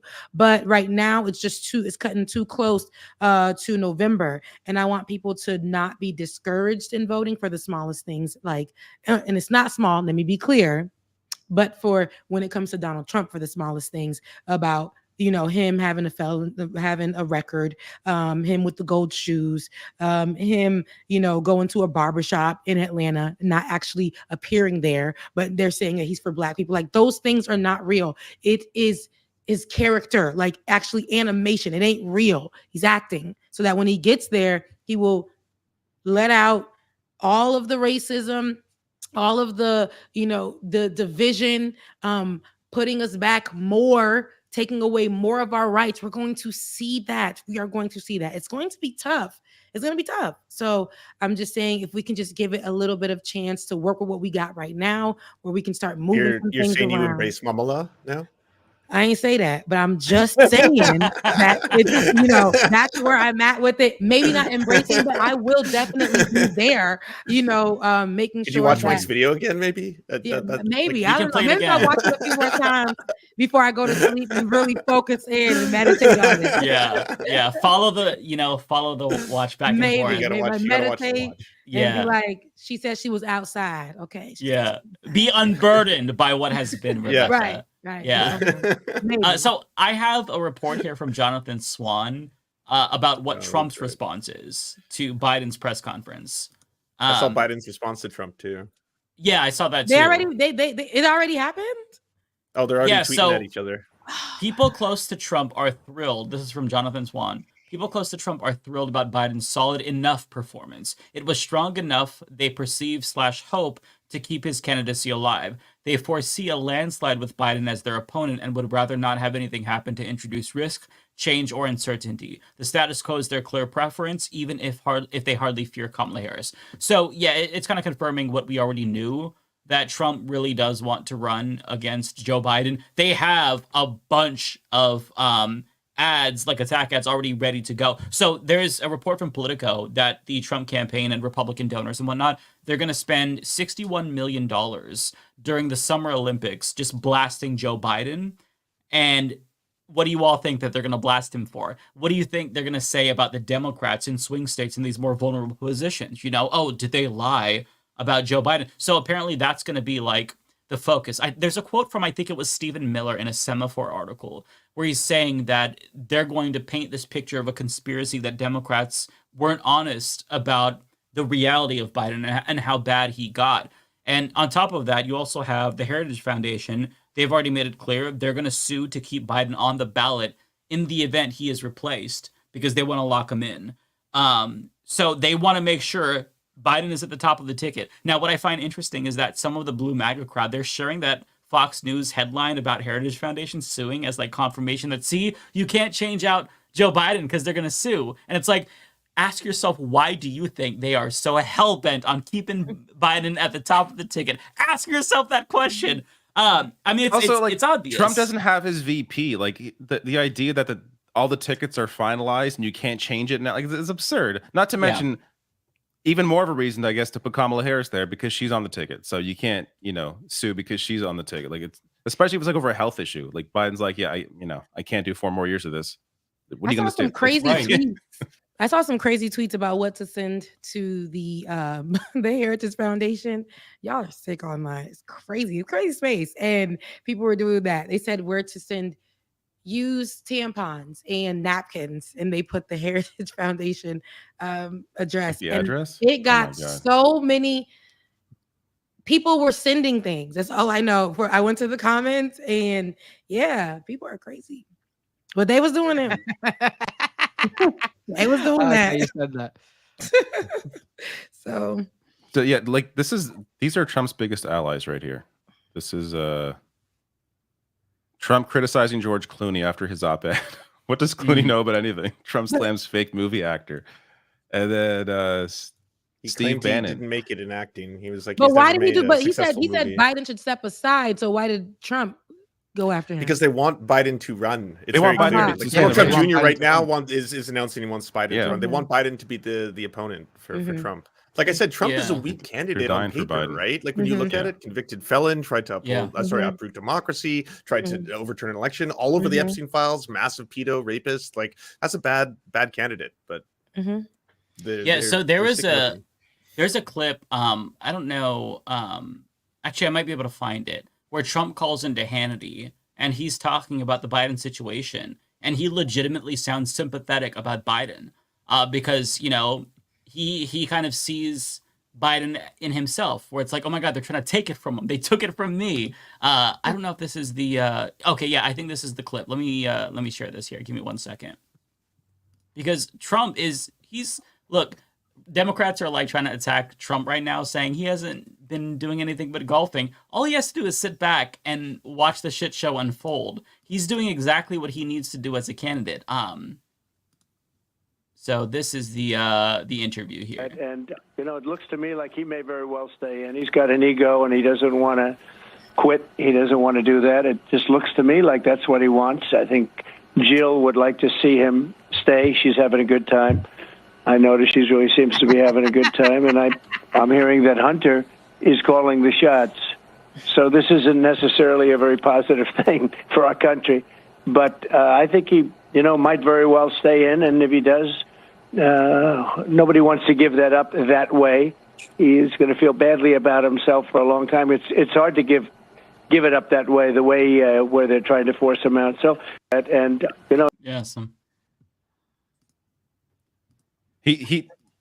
Trump understands because he also has a massive ego. Like this is why all these articles are so delicate with Biden's ego. It's like, oh, you're a hero, you saved the country. Like this is the George Clooney article is a great example of that. Whereas like he ends by saying, you're a hero, you already saved the country once. Now can you save it again by fucking not running, please? Like it's just they're trying to be so gentle with him because they don't know how else to get him to get out. They are, but he's stuck. And Kamala is having to say, I mean, we know he paused for about 3, 5, 10, 15 minutes when they asked him that question. We know he just sat there and froze, but he is strong. He's strong. Girl, like I understand that she has to do that because she has to do that as the vice president. She's not gonna be like, he was garbage. God, leave. No, she can't. Let me get in there, please. She did kind of say it wasn't his best. It wasn't his best. And I was like, she also has to live in reality. She said something like that at the beginning of the answer, but then she went on to defend. And then she went on to say, yeah, she did. But she had to say that too. But I just think, she has to stick to that because she is the vice president. But there are other people who we have seen who have been vocal about calling him out about, or the administration itself, about ceasefire, right? They're being real delicate about how they speak about Joe Biden as well. I think it's because they know they would not help the situation. Like they don't want to polarize this into a left-right thing. Yeah. Because then that, if anything, that helps Biden. Like this is at least this is my theory. Like obviously it would be, it would feel nice to hear people that we support, like people like, I don't know, like Bernie Sanders or AOC tell Biden to get out. But I don't think it would actually be functionally the right thing to do. It wouldn't help. I don't think that would help them. No, I don't think it would help at all. So that's what I'm saying. I think they're getting blamed no matter what, though. I don't see the advantage in praising Biden either, right? I would just say quiet. They don't have to say anything. That's the thing. Why go out on a limb for him? Their press are asking them questions. They're gonna have to answer. They always ask them questions. It's like they're like TMZ. They're not gonna run away from the questions. That's they can just be like, oh well, if he's the nominee, then he's the nominee. That's it. You don't have to be like he's the greatest president in our lifetime. He's done so many incredible things for the American people. I haven't seen that though. Like the answer is like the AOC's answer. People AOC be like, oh, she was like lavishing. Like The answer I saw was answer. she went immediately to criticizing Trump and how disastrous Trump is. She went from saying this matter is concluded or this matter is finished or concluded or whatever. And he's, he said he's the nominee. Trump is a disaster. He's like, she went right to Trump. She wasn't like lavishing. I just didn't like that Biden. she's like, I spoke to him and the matter is closed. Where it's like, no, you don't get to just shut down the conversation. Like, Trump is an existential threat. You've said that yourself. So the people who say, I fear that the president can't beat Trump, you can't just say, shut the fuck up to them. Like, here's what bothers me about I don't think she's saying that, though. I think she's saying, I cannot tell you that I want him out, because if I do that, he's definitely not going to get out. It's not going to hell, because people I think you're right. He's going to turn into like a left-right thing. Oh, look, they're coming after me. Bernie Sanders, AOC, they're trying to get, like, that's, I think you're absolutely right. Like the media, like the media fucking hates these people, right? They hate AOC, they hate Bernie. It's a consistent thing. I don't think it benefits. The best way for Biden to get out, or the best way to pressure him out, is for his own people, his own allies to do it. Like the people that are already opposed to him vocally on issues and other issues, I don't think it helps to move the conversation.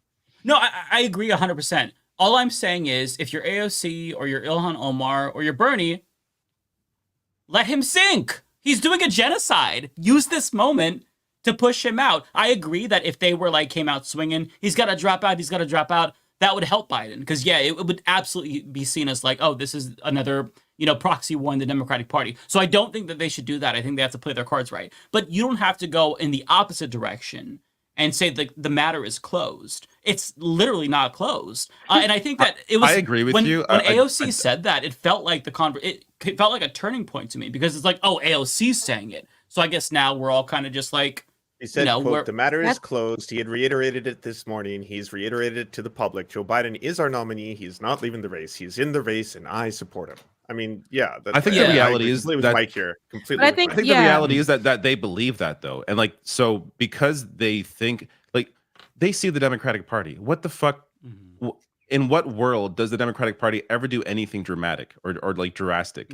Ever? You know what I mean? I think that they're thinking the matter is closed, and at this point they have to worry about young voters coming out. That's their constituency, apart from their own districts, is young voters. That's what's going to win or lose this election, and they have to focus on not this idea of Biden young voters withdrawing, because it's like they're not going to happen. They're going to move their focus young somewhere voters else. Despise Joe Biden right now. They are very fully in opposition to the genocide of Palestinians. That's a crucial role here. Exactly. Even more of a reason to not pile on and try to move them and try to focus on how big of a disaster Trump is. I just think that's I'm not saying it's the correct strategy, but I understand the thinking in them knowing their constituency being younger voters, them knowing how much younger voters hate Biden, how that is the reason why Biden will likely lose. Again, it's not on the voters, but it's on Biden, obviously. But he would likely, he needs them in order to win the election. So they're going to focus on just not even propping Biden up as much as focusing on how dangerous Trump is as a way to try and activate their base.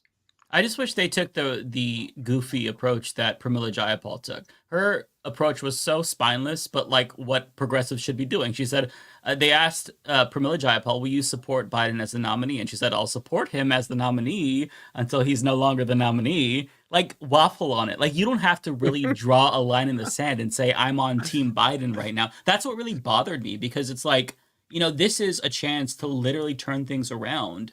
And you just shouldn't throw your hat in, go all in with Biden, which it really felt like that's what AOC did, which bothered me. I understand why they might think it's politically savvy to do that, but you're making a calculation. Like, I think not voter pressure, though, that's going to do it. If Biden drops out, it's not going to be because young voters want it. Of course, young voters want him out. Of course, the majority of voters want him out. Democratic voters want him out right now. He's not going to exactly. But that isn't what's going to move him. What's going to move him is his own inner circle, is Biden's own inner circle.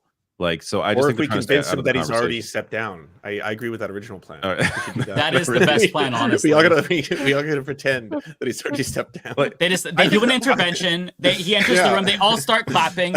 You're so brave, Mr. President. You're so brave. So best president in our lifetime. You saved the country twice now. Wow. They have a bust of Biden on the desk. We made this for you, sir. The real issue, I think, is Jill Biden and Hunter Biden. Like, out of anything, I think they are the issue. How do you move them?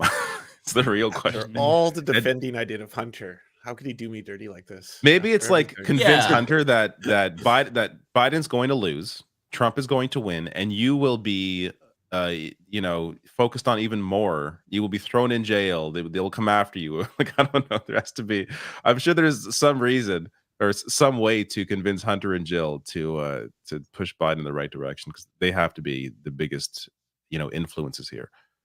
Yeah. Well, part of the problem with Biden being so close to Hunter right now is Trump already kind of like gave away the attacks that he's going to do. Like, yes, Trump being a felon, that is a huge liability. But if he can get swing voters to think that, well, this felon, Hunter Biden, he's calling the shots right now. Biden's not all there. And his felon son, so it's felon or felon. If he can kind of like eliminate that or cancel it out, then that's a huge advantage to him. So like, I feel like there's only negatives with going for Joe Biden. The only positive is the incumbency advantage. But nowadays, that's not the case. Like, it's a polarized time, and there's a lot of voters that are kind of like in the mushy middle. And it's like, okay, well, how do I feel personally? Well, I'm not doing better personally, so I'm going to blame the president. So it just, I just feel like it's so stupid to continue rolling with Biden. And I'm glad that at least privately, we hear Democrats say, yeah, he's going to lose. But if you genuinely believe that, like these reports about them throwing themselves on the floor and crying and saying, I wish I was more brave. If you genuinely believe that, shut up or speak up. Like, I don't want to hear about you crying and you're holding each other. Shut the fuck up. If you have a position or, power, listen, you all can do a big fucking Zoom call. Say, hey, why don't we all at the same time? He can't cancel us all. Let's all come together. And I can't believe I'm saying this, but going to Trump's point, I think, don't do it, David. Don't do it, David. Public pressure isn't necessarily what's going to work on someone like Biden, because not public. We have to put our heads in the minds of people with like massive fucking egos who this is a power play trying to take me down. I don't think so. Like, if anything, it's going to activate him even more. Get your malarkey out of here. That's why it has to be like internal. I think that's part of the reason why they're so afraid. If they let's say, I don't know, let's say a majority of Democratic senators in the House came out to say he has to drop out, would that move him? I would hope it would. It might not, but I don't think it would. No, I doubt it. I would hope it would, but if anything, I don't think it would. And that puts Democrats in even a worse position going into the election with someone that you've vocally been against, who they do not want to be the candidate. And now he's definitely the candidate. And now they're all fucked, and he's taking the whole party down with him, which is apparent. There's some reports saying that was kind of like Biden's thinking, is like, if you're going to take me down, I'm taking you down. Like that. So like this, he's a fucking egomaniac. Like that's crazy, but I don't think it's that. I don't think it's that. I don't want to think it's that far, but I do think that he got that. I know what's best. I've done this, been here, which is true. He has the expertise when it's between him and Donald Trump. Yet he's just, he do. Okay, we got a year's in. All right, he's been working in American politics, and Trump been working the streets of New York, long time, right? Well, so this is, as a businessman, dirty businessman. But and so like I get that, but he's done his time, he's done his job, I feel like all that stuff is done. But that ego that you're talking about, David, I agree, is just more so he feels like, I know what's best. I said I'm gonna do it, and just watch me do it. Not necessarily that he's gonna take. If y'all take me down, then I'm taking all y'all down. Everybody that came with me, y'all going down too. None of y'all can run again. None of y'all can't do nothing. No, I don't think that he's on that vibe. But that's a way to look at it. But I don't think he's like that. I wouldn't. He's then why the fuck isn't he dropping out? Then why the fuck isn't he out? Like I think you're wrong, Rebecca. Ego. You know, old people in your life, and sorry. Exactly, the ego. That's what it is. Yeah, it's the ego. I don't think that's evil. If he would be like, I'm gonna do this. He is evil. Is it really that question? Biden is so far has been excusing a genocide for 10 months. I think he's perfectly fine with being evil. Like I don't. I know. I don't think that's really an issue for him. It's I'm not making excuses for him, but I think that he really just wants to stick it out because he said he can beat Trump. So that's He feels like. Oh, he also said if he loses, that it's about the friends you made along the way. That was he right? did the When goodest he was job. like, as long as Exactly. I did the goodest of jobs, At least I okay. did the goodest job Gold I star. could. Gold Yeah. star. When I go into the blender, I'll be thinking, well, at least Biden did the goodest job. Thank you for trying. Which, like, this is shit that a lot of politicians. This is how a lot of politicians operate. Is they think about themselves, but they're normally smart enough to not give that answer.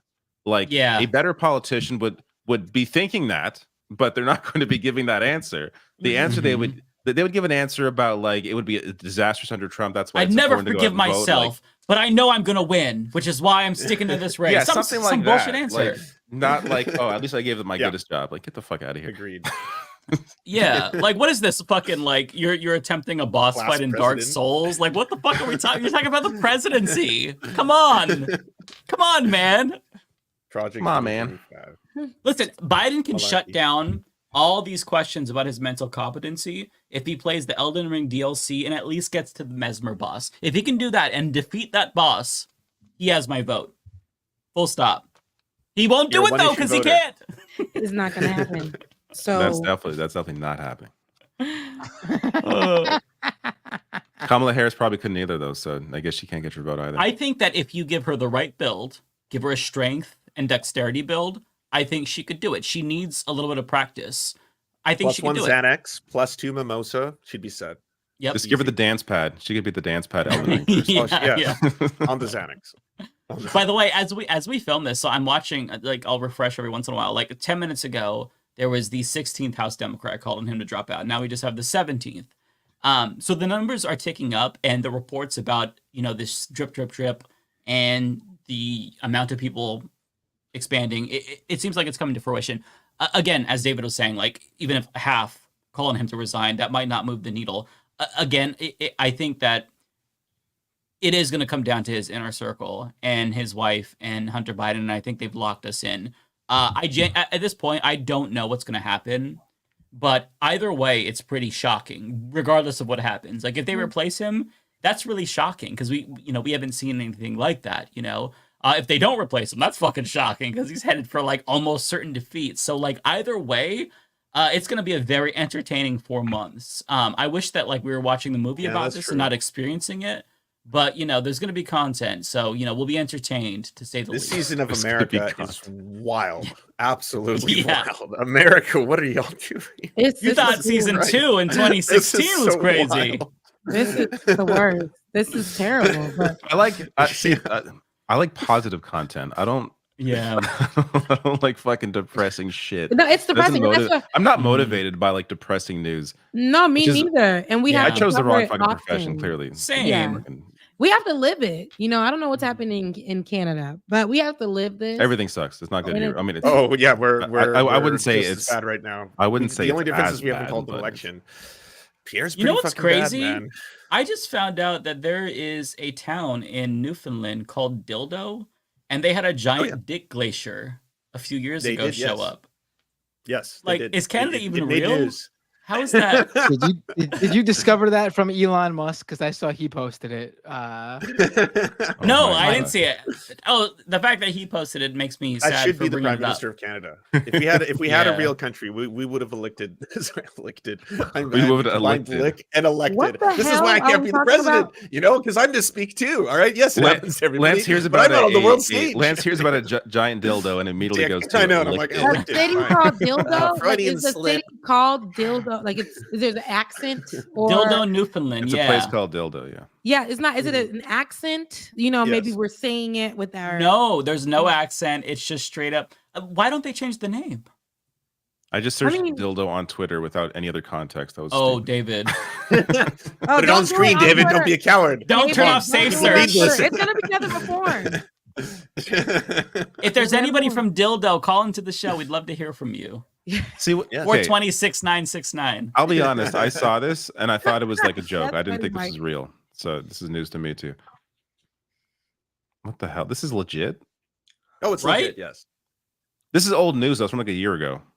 Are you gonna pull this up on the screen, or you just? Can I bring it up? Is it okay to bring it up? It's a natural occurrence in nature. Yeah, it's a It's a real It's thing. in the eye of the beholder, really. God has a sense of humor. Hell yeah. That's a dick and balls, friends. Oh yes. Oh yes. That's not That's even crazy. a good sculpture, though. It was made by God. How dare you say that? That's blasphemy. Oh, it's a real sculpture. Like Oh, it was yeah, it's made real. by God. That's Real? natural. Oh, yes. Yeah. Yeah. Like, That's the nobody handiwork put of that out Jesus, there? the carpenter, right there. That's so that is wild. No, so Yeah. nobody went to go do that. no. That's a natural This is occurrence. a natural Oh, yeah. occurrence. At That just Dildo. appeared in the town of Dildo. What are the And chances? then the Lord said, It's an ice "Let there sculpture for real." Yeah. Let there be cock. And then did they name it Dildo because of this sculpture? No, it was No. already No. named No, Dildo. they're not which is related. So So you're crazy. saying that God It's a wonderful was like, coincidence. God Imagine- was funny and was Imagine like, they named the town after that looked like a dick. This is crazy. They didn't think very far in advance because that obviously will not Lord look is that way speaking for very to long."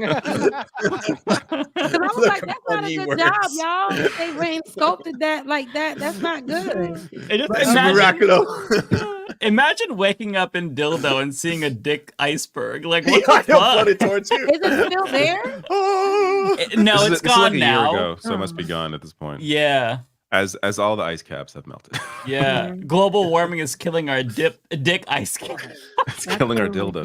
They found the dick they found the dick iceberg in Dildo, right in the local erection lake.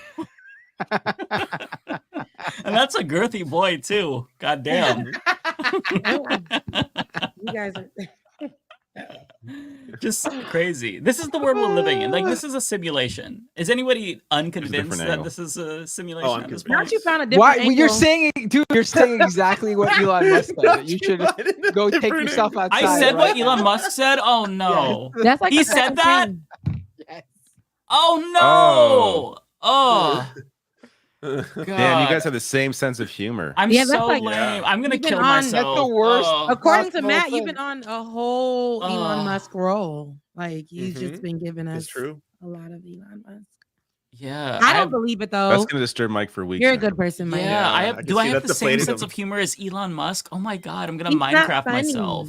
He's mean. Oh. Here, Oh. pull it up. I'm posting it in the chat. Oh our no! chat. Please Pull don't. it I don't up. need to see it. Pull it up. Mike should feel ashamed. It might be possible that maybe I did see it, and subconsciously I like got all those jokes and didn't even So you're ripping him off. register. Am I? I would like to hope so. Oh my god, he did say it. What the fuck? Oh my This god, is it wasn't disturbing. Conception Bay? Yeah, Is that's that right. for real? Conception Bay. I forgot about that. Oh, I part. didn't see that part. What? It's too bizarre. It's Too many called coincidences here. Conception Bay. No, y'all playing with me. Oh my god. Oh my god. What the fuck is going on? What a weird story. And the fact that it's a year old is perfect Elon Musk too. Yeah. Like this is not a new thing, Elon. Not that any of us remembered anyways. Well, you know what's a year old or about to be or might be already? Me on the show. I was just thinking, I'm like, damn, I just Is it remembered- already? Yeah. Wow. It was just last year They around this play time. celebration sound effects on the board and music, and drop the confetti thing. There we go. What is that? That's the graduation sound. That's the Canadian national anthem. That's the Canadian Wow. national anthem for you there. That's how y'all sound, man. Yeah, I actually got to experience the Canadian Deeply national anthem live last week. Well, I was I going to went say to you're probably see- watching hockey, right? No, I went to see NYCFC. They were playing CF Montreal MLS. They were, yeah. So I got to witness, New York as usual destroy Canada. I think it was 2-0. Yeah. So It's Montreal. I don't fucking care what. As long as it wasn't the Toronto FC, then it's all good. Does hey, but Dildo have a you team? got to get up to Canada, making it 2 games further in the Copa America than the U.S. I mean, Canada. Final Four for Canada and Copa is fucking crazy. That is crazy. It's That is wild. crazy. When you look at the North American teams that could have made it, USA, Mexico, Canada, you don't think Canada. No, you don't. We're getting better though. Somebody thought you really gave a real phone number, Mike. Oh, really? They're like, Oh, oh, wow. snap, they're taking calls. Sorry, this wasn't real. He said 4206969. You all thought that was real. No, Come there's on. no way someone thought that was real. Oh my god. No, maybe now that I think of it, that sounds like an Elon Musk joke. Like, do I have to like reprogram my sense of Does humor? sound like an Elon Musk. I'm really questioning my own like self now. This is disturbing. Monica, it's not a real number. I don't know if you're being. She said, "Oh snap!" Like they taking calls. Oh snap! They're taking calls now. And it was like a happy. It was like a happy face. Because I feel bad. That's really cute though. Yeah. So but yeah, I just wanted to clarify. Monica. Yeah, it's because I almost for 0.2 seconds I was like, oh, we got a number, but then I repeated it back to myself mentally, and I was like 420. Okay. If you just say it fast enough and confidently enough, then you might be able to slip it by, like that initial, like, But I don't be getting them quick. So I be having because I would have rolled with it. I would have been like Monica on show. So we got a number now, and then y'all would have laughed at me, and that would have been enough. It's only convincing if you're like the number is 42069. Yeah. Pause for 6. Pause for a long time. 9. So like you have to separate it so it's not so obvious. Yeah, if we had a real number, it would be 666, of course, FK12. Whatever the digits are for F and K. I haven't seen a phone in a while with the letters. Actually, is that in my regular phone? I haven't even looked at that. It's on my phone. Look, it'll be 3 and something else. Maybe they are 5 or something. I haven't had to call. Like, do you remember those like infomercials where it's like dial 1-800 something now or something, like they'd have like letters instead. 877 cash now. Yeah, like that. I haven't even thought about that. I haven't done like a one of those phones, like the flip phones. I forgot what it's called. Where you do the 3 letters. God. It was what was it? 143. No. Yeah, that's I Love You. There was a song from Bobby Brackens. Do you remember that? That was good. Yeah. But I can't remember what that's called. What? Yeah, there was a name for it. The two-way. No. What do you mean? You can't remember T9. Bill has T9. T9. Thank you, Bill. That is so vintage. Yeah. I'm still young though, so. So yeah.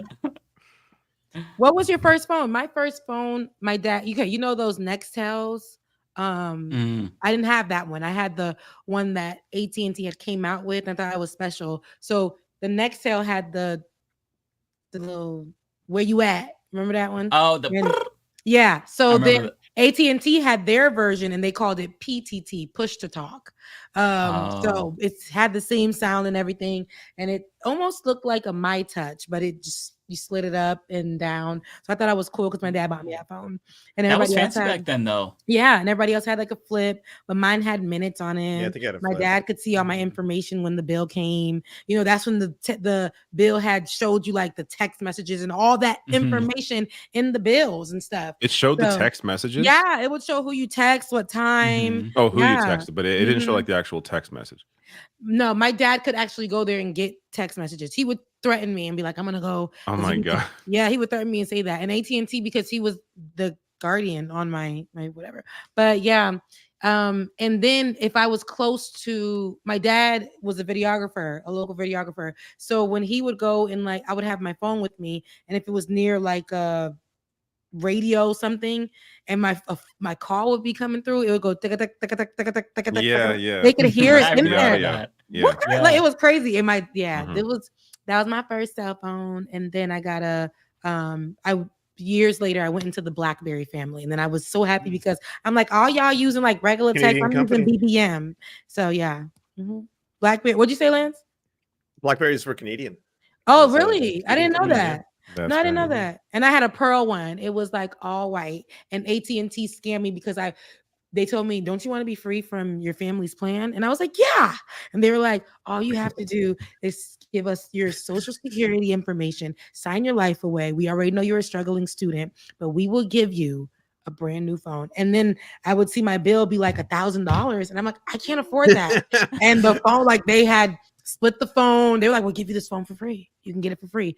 And yeah, I had me a really nice phone, and I was paying like somebody's mortgage these days for it. Like, it was terrible. Like, somebody's mortgage. They got me, but it was a nice phone. They got me, and it went straight to my credit. Scamming. Yeah. Oh my goodness. Scam City. But that's how we were able to get things. We had to just sign our life away just to get phones, to get internet, cable. And we would jump to another company. That company was like, you can't pay your bills. They shut it off. We'll go to the next company and sign our life away there. And all that stuff will go on your credit. What a time to be alive. But I did I did have a cell phone. And then the first phone my mama got, it was like a little square thing, and we would play Snake on it. And all the 2-year-olds that have tablets now. That was the first game. That was like the first game. All the 2-year-olds that have tablets now and can function, can't talk, but can function off, get into everything, know where to go, where to click. Back then, kids who were like 2, I thought it was so cool to see them holding phones, those little bar phones, and get maneuver on those hard buttons and go to play Snake at 2 and 3. Such a time. Jeez. But I'm still young though. My first one was a flip. Nokia something. I don't know. I forget. What was it? Nokia? It was like a gray Nokia something. I don't remember what it was called, but and then the second one was a Razor. Oh, Razor. I thought those were so cool and I wanted one of those. I never got it. All the girls had the pink Razor. Yeah. I remember that. Yeah, the Razor was pretty big for a while. Popular. And then I left it. Stop laughing at Mike's picture. I did. Can't take anyone seriously, so I said avatars on there. And then I left my Razor in my pants in the washing machine, which is something I never do. I'm very responsible with technology. I'm always very careful where everything is. I have game controllers from when I was 8 years old that still work. But I was just some dumb lapse of thing. I just forgot it was in my pocket and I washed it. But then I got an iPhone and it was all better. I just got an iPhone a few years back. I wasn't even team iPhone until maybe 2016. I had to get one because they was offering it up for free. My phone broke and these people were offering. So you're still falling for these scams. Right. But it was such an old iPhone and I was going to work when my phone stopped working. It broke. And I was going to work and I needed this phone to do research. I had just got this job working for this company to do politics. That's when I met Ben. I needed a phone. I just graduated from my master's degree. I had no money. I had nothing. So I was like, I need a phone. Literally on the way to work, I stopped at, was it Metro PCS at the time? And they're like, yeah, we'll give, no, Boost Mobile. Shouts out to Boost, because y'all helped me out that day. Boost Mobile, they was like, listen, we have this really vintage rock of an iPhone, and you may not can see anything on it, because it was like this, literally this big. And they're like, but we'll give it to you for free, and all we need is $30. We'll turn you on right now. I said, shoot, please, I got to get to work by this time. Boost Mobile. I had that phone for about a year and everybody laughed at me. They were like, what kind of iPhone is that? It got me through. It got me through. What a time. That phone was this big and I can hardly see. It's probably why my eyes are messed up now. But I still have my first I think it was an iPhone 3G. It's somewhere. Yeah, it's so weird to go back and look at the screen. It's wow, that thing was really back then it looked amazing, but now look at it, this is a piece of shit. Even the regular Androids, I thought I was doing something when we first got the Android where you could touch the screen, and it was just yeah, man. I have one of my old ones here, and I'm like, that phone is just, it's just not. I wish I can get in it, because to see who I was back then, I would probably want to punch myself in the face. But my eyes would probably bleed with whatever I was texting or sending. When it's almost Facebook memories. I love them, mean it. But when it's telling me to share those memories, absolutely not. This is shameful. Some of them are so cruel. I'm embarrassed. And who was I talking about in this? Or what was I? It was, and then I would, because you didn't have emojis back then. So I would do the little codes to put the heart in there. And now those codes are showing up with the whatever I was thinking that day. It was just dumb, just really immature things. I thought I was, But anyways, I would never share. So there's pictures of me at the club being tagged in there, and I had no shoes on in one of those pictures on stage. Share this photo. Remember I that? That sounds like you're having a good time, though, Rebecca. I was in college, and I'm like, who took this and tagged me? And I reposted it at that time, and I'm like, oh my God, no shoes on. at the club. And Facebook's like, here to go. Share this with everyone now. There's a picture of me that came up not that long ago where it was like this old picture with me and my husband and my in-laws where we went to an escape room. And afterwards, they took a picture of all of us. And I don't know why, but the way that I smiled made it look like I had one tooth. Like I looked like a fucking hillbilly. And I'm like, what the fuck is going on with the lighting? And that picture came up in my like, hey, do you want to share this memory? I'm like, what? Like, I was mortified. Like, why is this? Why does this exist? What the fuck? It's crazy. And I didn't have a beard, by the way, as well. So it was extra jarring to see that. It was just very weird. You know, and even when I look back at those photos, now body dysmorphia is real. I was literally a dancer in college, not a stripper, but I actually danced with Orchestra Contemporary Dance Theater. So I danced all my life, but I used to be like, oh my God, I have to just, I'm just a little bigger and I just need to, and I'm looking at them pictures. I'm like, girl, you could have ate something at that time. But the way that I was like looking at myself then, and I'm like, that's why I'm like, I gotta be easier on myself because maybe in 10 years, God knows what, I probably would internet calls big backs, and then I'm gonna look back and beat myself up. No, see, that's why you gotta love yourself now, because the way that I was like seeing myself was crazy. And I look back and I'm like, girl, you were like baby fat. That was it. You had nothing on you, like nothing. Like in looking back at that, the days that you spent and the time that you spent worried about stuff. And now I have real issues in my life. Not like now I have real adult issues. And I'm like, girl, only if you knew what life would have became, which became beautiful, but you got real issues now. Not like, oh my God, he didn't text me back, or oh my God, like it's like stupid stuff. Going to work with a zit on your face, you're like, oh, my life is over. But it's like, God damn. Like, oh my what? God. Like my dad hates me because he took me off of his cell phone plan and he told me to grow up. He hates me and I just hate, like, what kind of girl? It's funny how looking back, everything seems so much different, than the way we perceived it back then. Now we really are privy to the issues, and we see them differently. And I actually can challenge my mom when she keeps calling me, telling me, you buy a house now. No, Mom, it doesn't work like that, because you worked hard. I understand you had those issues then, but it's how you were able to get with Daddy and be able to buy a house and do all the things. It ain't like that for me. She's just like, for her, she just tells me, yes, you go to school, you have paper, which is the degrees. She's like, you can buy a house. No, Mom, I can't. There's a real generational divide with like some people who like, boomers. Again, not to offend some of the audience, but you understand. The boomers who grew up like incredibly privileged, like not really understand, at least privileged compared to us now. And just think that things haven't changed. And it's like you compare at the average wage or like the minimum wage like back then to what it is now, and then compare the cost of housing back then to what it is. Like it's completely out of whack.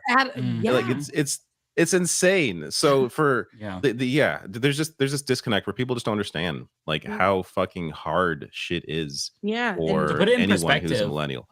So my parents bought a home in North Portland when I was like 3 years old. And they bought it for like $50,000. It was massive. Like it had like 3 bedrooms, a really big basement. And I looked up on Zillow what it's going for now, and it's over like, I think it's like 600,000. It's over 500,000 for sure. And it's like, that is a massive difference for the same house. And just, it still has the same roof that we put on it when we lived there when I was a child. 600,000. And have wages gone up as much as the house have?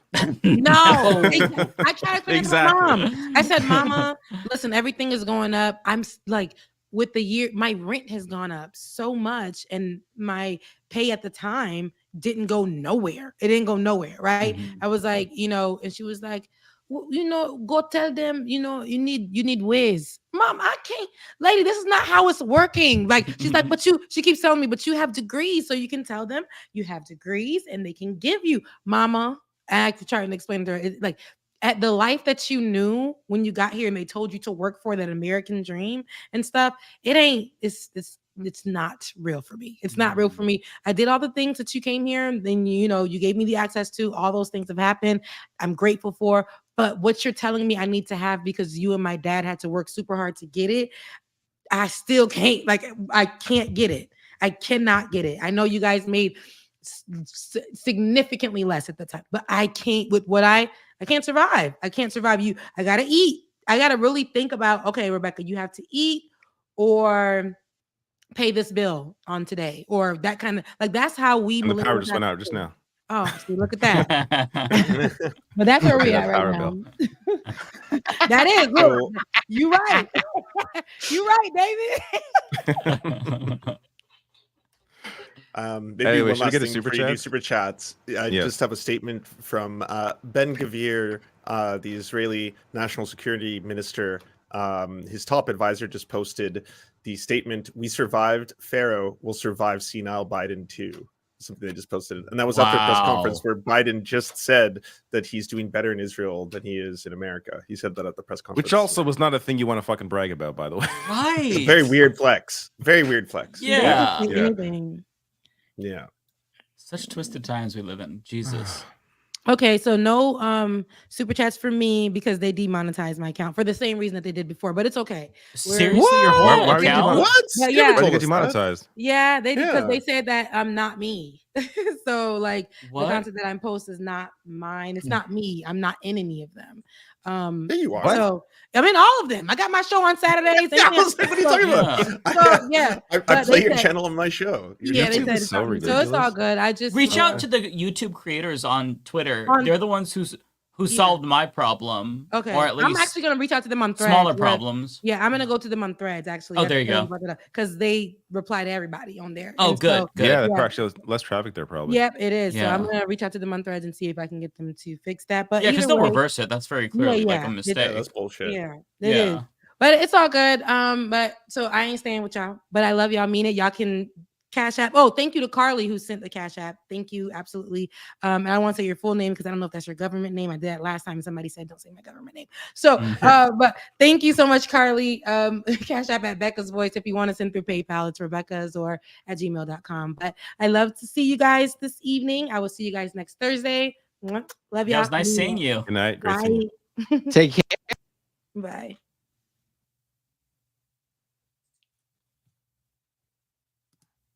All right, let me pull up mine here.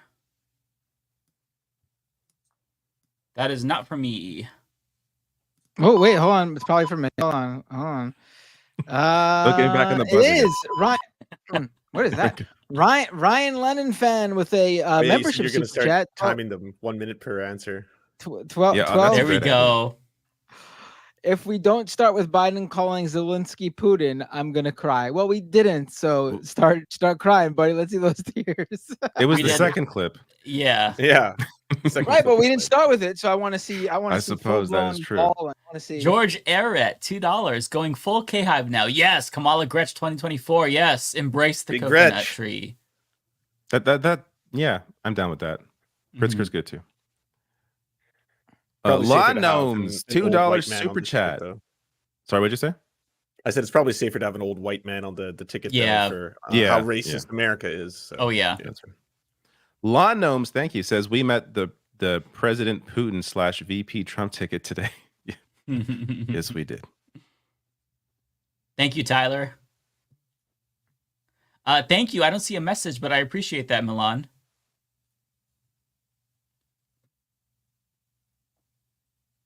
Oh, thank you, Tokyo Hans, for the 5 memberships, gifted I memberships. was about to hit that button. I'm fast. I'm fast. I leapt.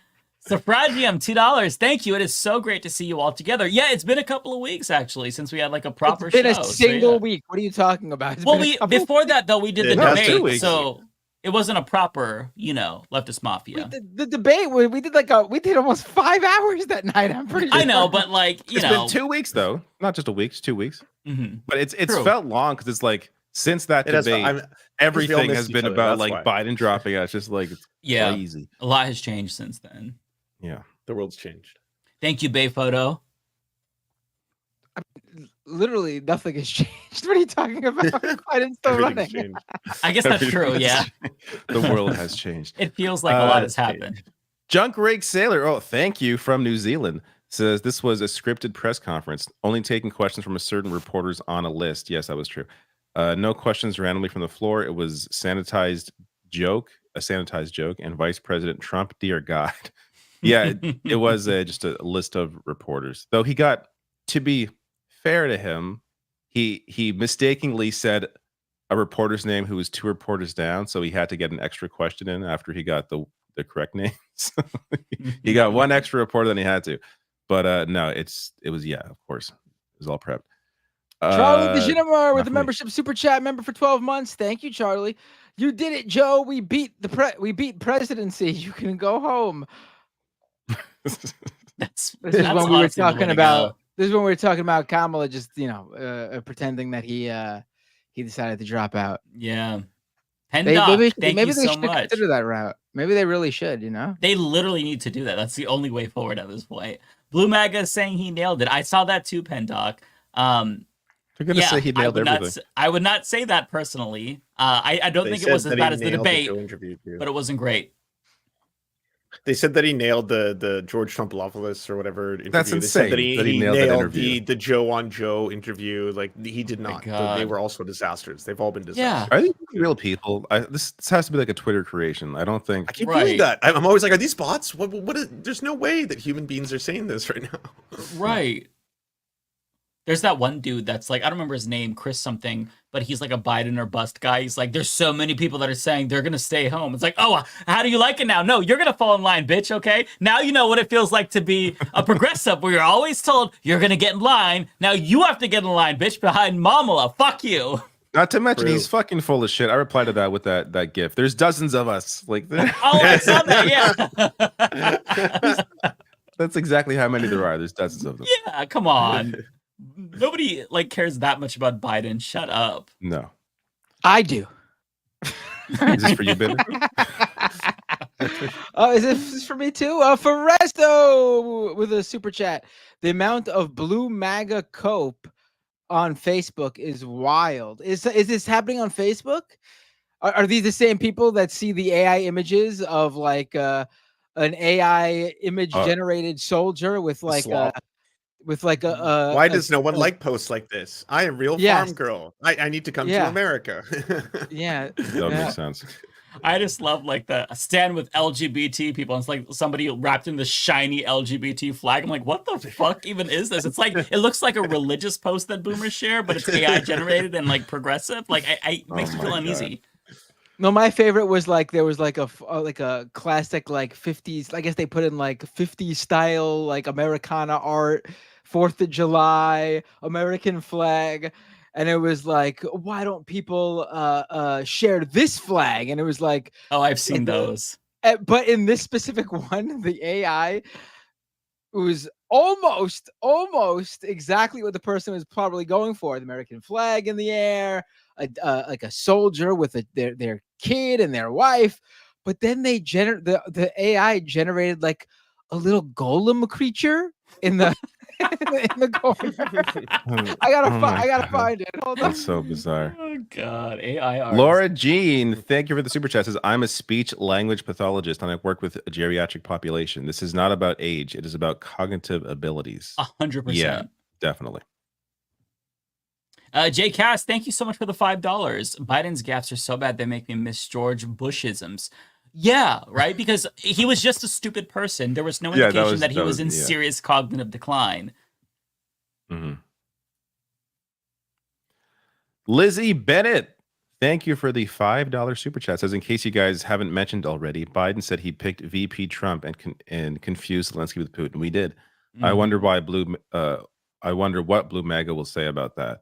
They'll probably say, "Oh, those were his only two mistakes. You guys ignored the entire time he was amazing." Mm-hmm. And it's just okay. These people are so weird. They're freaks. It's one thing to misspeak, It's another thing to always misspeak and be incoherent half the fucking time. These are different things. Yeah. I gotta say, poor Zelensky though. The guy's been stuck in the middle of American president drama for the past how many decade now with Trump. Oh yeah, you remember that shit? Yeah. Oh my god, that's right. It's for me. Unionized Cracker Barrel, thank you for the super chat. Says he meant Taiwan when he said Korea, right? I don't remember that his full sentence. I think it was China. He missed China and Korea, right? Well, at one point he confused China and North Korea. That was one of those like. Yeah, oh, he God, did do say that. Yeah, that's really bad. But that's actually scary. Yeah.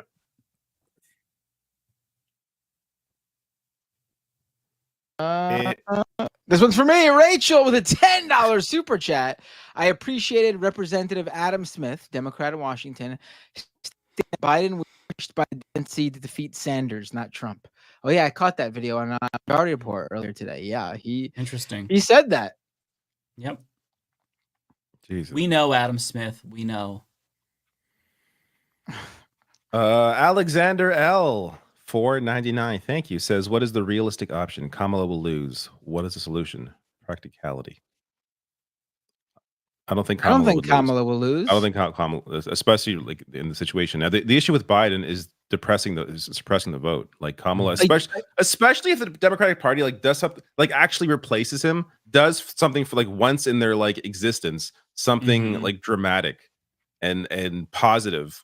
You know what I mean? To push somebody they know is going to lose to a fascist. I think that would actually excite a lot of people. Yeah. That, hey, this party's actually willing to do something big. Like I don't especially think if they didn't have all the like Israel baggage that Biden does. Yeah, get that helped. Yeah, youth vote out there as well. You know, and she has been pushing a different message on that behind the scenes too. Right, and she has her vulnerabilities, but there was a poll that was released today. I don't remember who published it, but she is like doing much better than Biden in key demographics: Gen Z, Millennials, Muslim voters, which is really important. Independents as well. Independents too. Within the same like few days of the debate, there was a poll about independence from CNN. She did 10 points better than Biden with independence. That's a mass fucking shift. Yeah, like. I think, and plus Hillary Clinton would cry, which would make it extra funny. That would make it so, and Tulsi would too. Tulsi would too. Tulsi's already been attacking her on Fox News. Yeah, Tulsi did the whole thing. Yeah, so I forgot Tulsi exists. Pull up the tweet I just dropped, and I found that AI image of the. It's great. It's so great. It's so weird and bizarre. Oh, I actually did see this. Yeah, I'll bring this up. Open the main photo first. Here, let me get the let me get this off the screen. What is that? Is that homunculus? This is like the main photo. Like they almost there. Someone said June is Pride Month, so I thought I would post my Pride flag. And it's like a soldier coming home with his briefcase. Go back for a second though. There's like the 50s style car in the background. The suburbia, you got the wife holding the American flag with their daughter. For some reason, it looks really fucking awkward, but okay. Yeah. But he's home, and then there's this golem. AI is amazing. You're home, Daddy. You're home. It looks like the little gargoyles in Elden Ring in the catacombs that always like ambush you and inflict bleed damage. 3 of you will get it, but like. If you see it, you see it. I wish I didn't suck at those games. You could do it if I could do it. I probably could if I dedicated myself, but I'm like, I don't know, 60 hours into Shin Megami Tensei 5. And I started playing Metal Gear Solid 5 because I've never been able to get into any Metal Gear Solid game except for 4, which is the only one I've beaten. And for some reason, I bounced off 5. I began playing it again since I have it in my collection. It was like a free PS Plus game like years ago. And I felt like playing a stealth game. It's really fucking good. Metal Gear Solid 5 is really good. I keep wanting to play that. I'm super late to, but it's really good. I can't do stealth. I just thought of something, but I should probably keep it to myself. No, say it. Now you have to say it. You can't do that. You have to say it. Pull up the AI picture again. That's one of them short stack, thick like a goblin.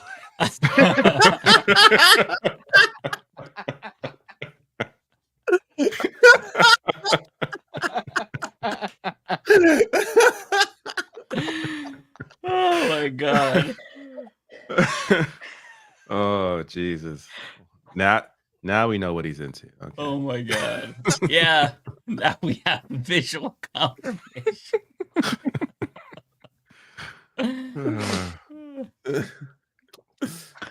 Jake, is this for me? I'm assuming Jake Probably. It's actually not. Oh, it is for me. Jay Cash with the super chat. Binder's hair is extra shaggy tonight from all the several attempts to pull it out. Yeah, I've been for the past 2 weeks. Like every time I've heard Biden, I've been like, I can't believe it. From the moment he so brilliantly segued from abortion into immigration.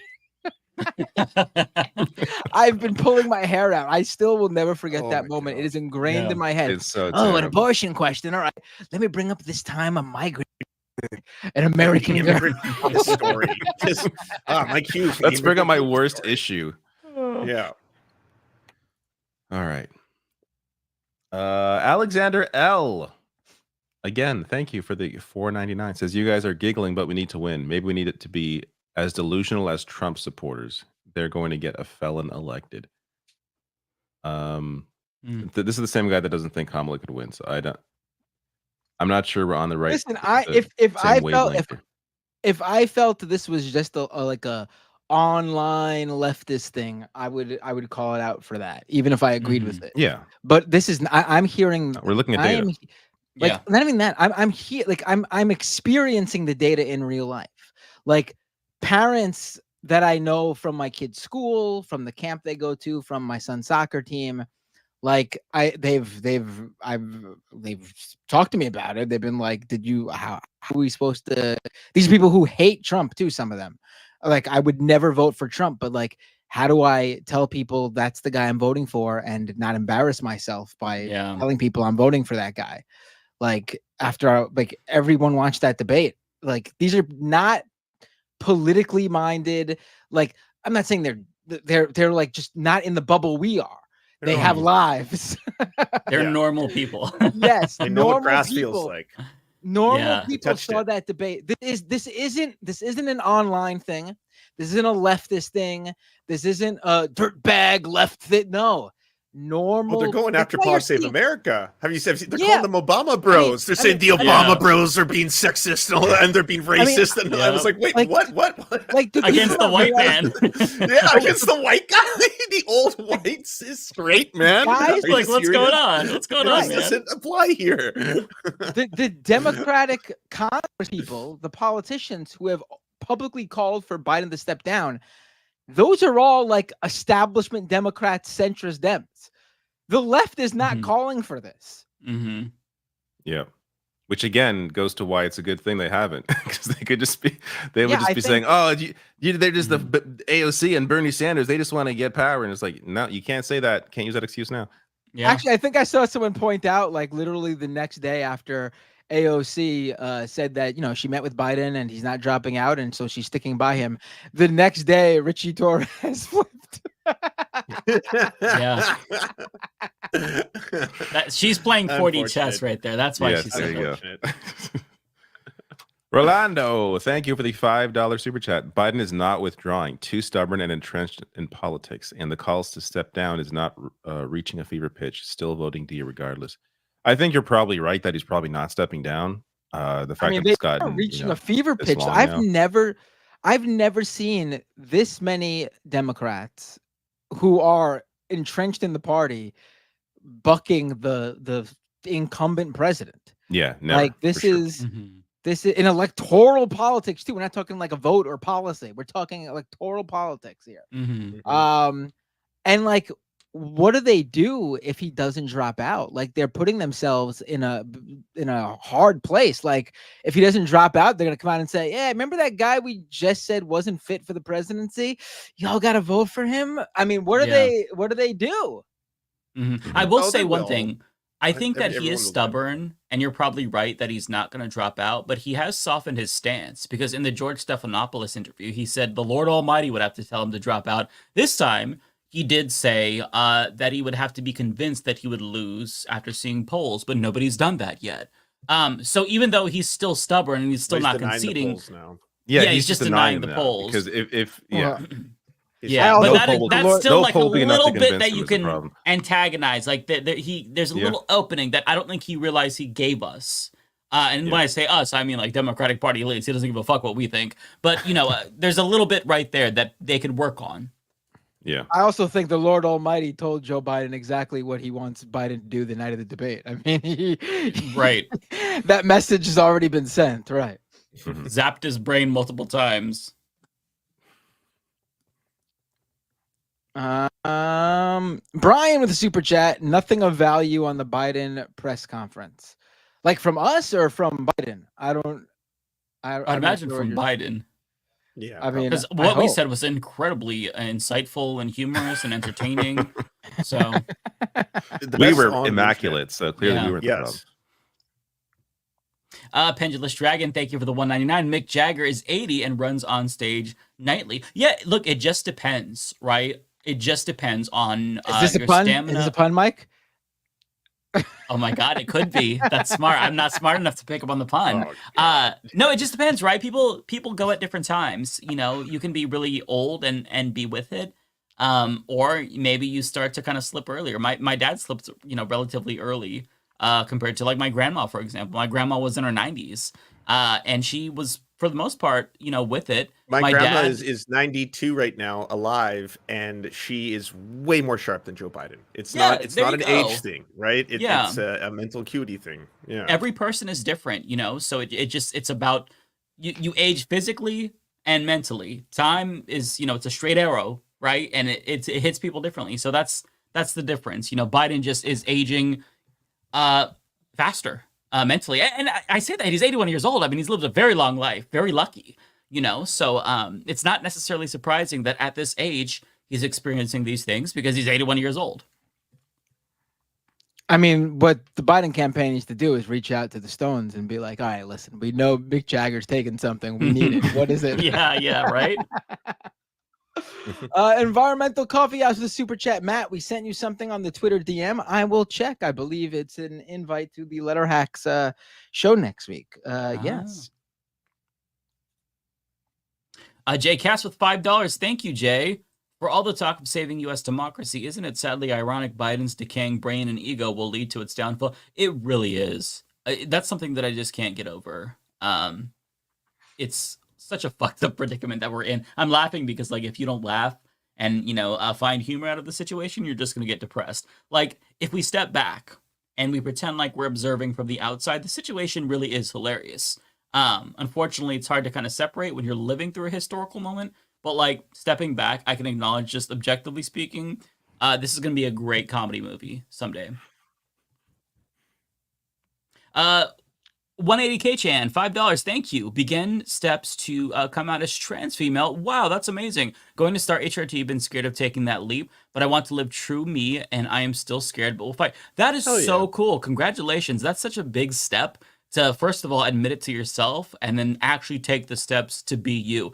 Hell yeah. Good on you. That's a big moment. Brian with a super chat. So is this show about politics or making fun of people? The problem is there's an or there. Yeah, both. Yes, it's clearly a show about both. Okay, so Brian was talking about this before when he said no value out of the Biden conference. No, I still think he was referring to Biden because, again, our commentary very, very humorous and insightful. I don't think... We're as in denial as Biden is right now. Yeah. Sometimes the Lord Almighty would have to tell me that all I do is make fun of people, okay? Listen, but you have to understand, this show is on a Thursday night. We do all of our serious content earlier in the week, and then we get together on Leftist Mafia to. It's called the Leftist Mafia. Like, what the fuck are you expecting for the show? Jesus Christ. Oh wait, sorry, Ron. Where was I? There we go. Was that? Oh, Asa. Yeah, that I think you missed one. Oh, did you? No, I got Brian. This is after Brian. Okay. All right. Well, Asa Rosa with $2. Thank you. Kamala's America's drunk fun auntie. Yeah, honestly, I could see that. There's this weird test that Americans kind of like apply to presidential candidates. It's a bit of a cliche, but it's, hey, do you want to have a beer with this person? I would love to get drunk with Kamala. Just from that perspective, disagree with her on policy, but she looks like a very fun person. She's only goofy, if she shares the dorky. stash. All right, I want to know exactly what that cocktail is. Whatever she's on, I want it. Whatever weird Xanny mixed with Valium mix, it looks splendid. I want the pills in her purse. She has a lot of. I want those. Naturally happy person. Yeah, she's a And I want goofball. to take those happiness in pill form and then enjoy myself. That's all I'm saying. Yeah, and listen, she's adorkable, okay? We all shit on Drew Barrymore because she got really uncomfortably close to her and asked her to be Mamala. That was now one of I those feel like cringiest things.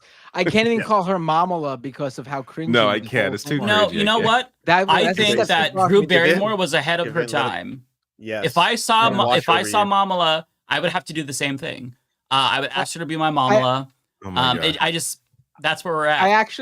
I actually gained a little respect for Kamala when I saw that clip, because she doesn't even like play along. She gives Drew Barrymore a look like, you are fucking out of your mind. What? Yeah, that's exactly how I I think feel. like pull up the clip and just show the still of her face when Drew Barrymore. We can't because it got copyright claimed last time we did. We don't got to play the video. I just need the still of her. Is there a still? I don't know. I don't have the link frame. If you can find a link for me, I'll pull it up. I did not bookmark that one. Cosmere Dragon, $5. Thank you. Walter Masterson on Leftist Mafia. It needs to happen. That would be awesome, actually. That's a great idea. Yeah, I would love to bring him on. That'll happen at some point. Yadira Ramirez with $2. Thank you. Have some spine. Genocide is the red line. Yeah, it's a red line for, I think, quite a bit of people, which is why he is polling very poorly.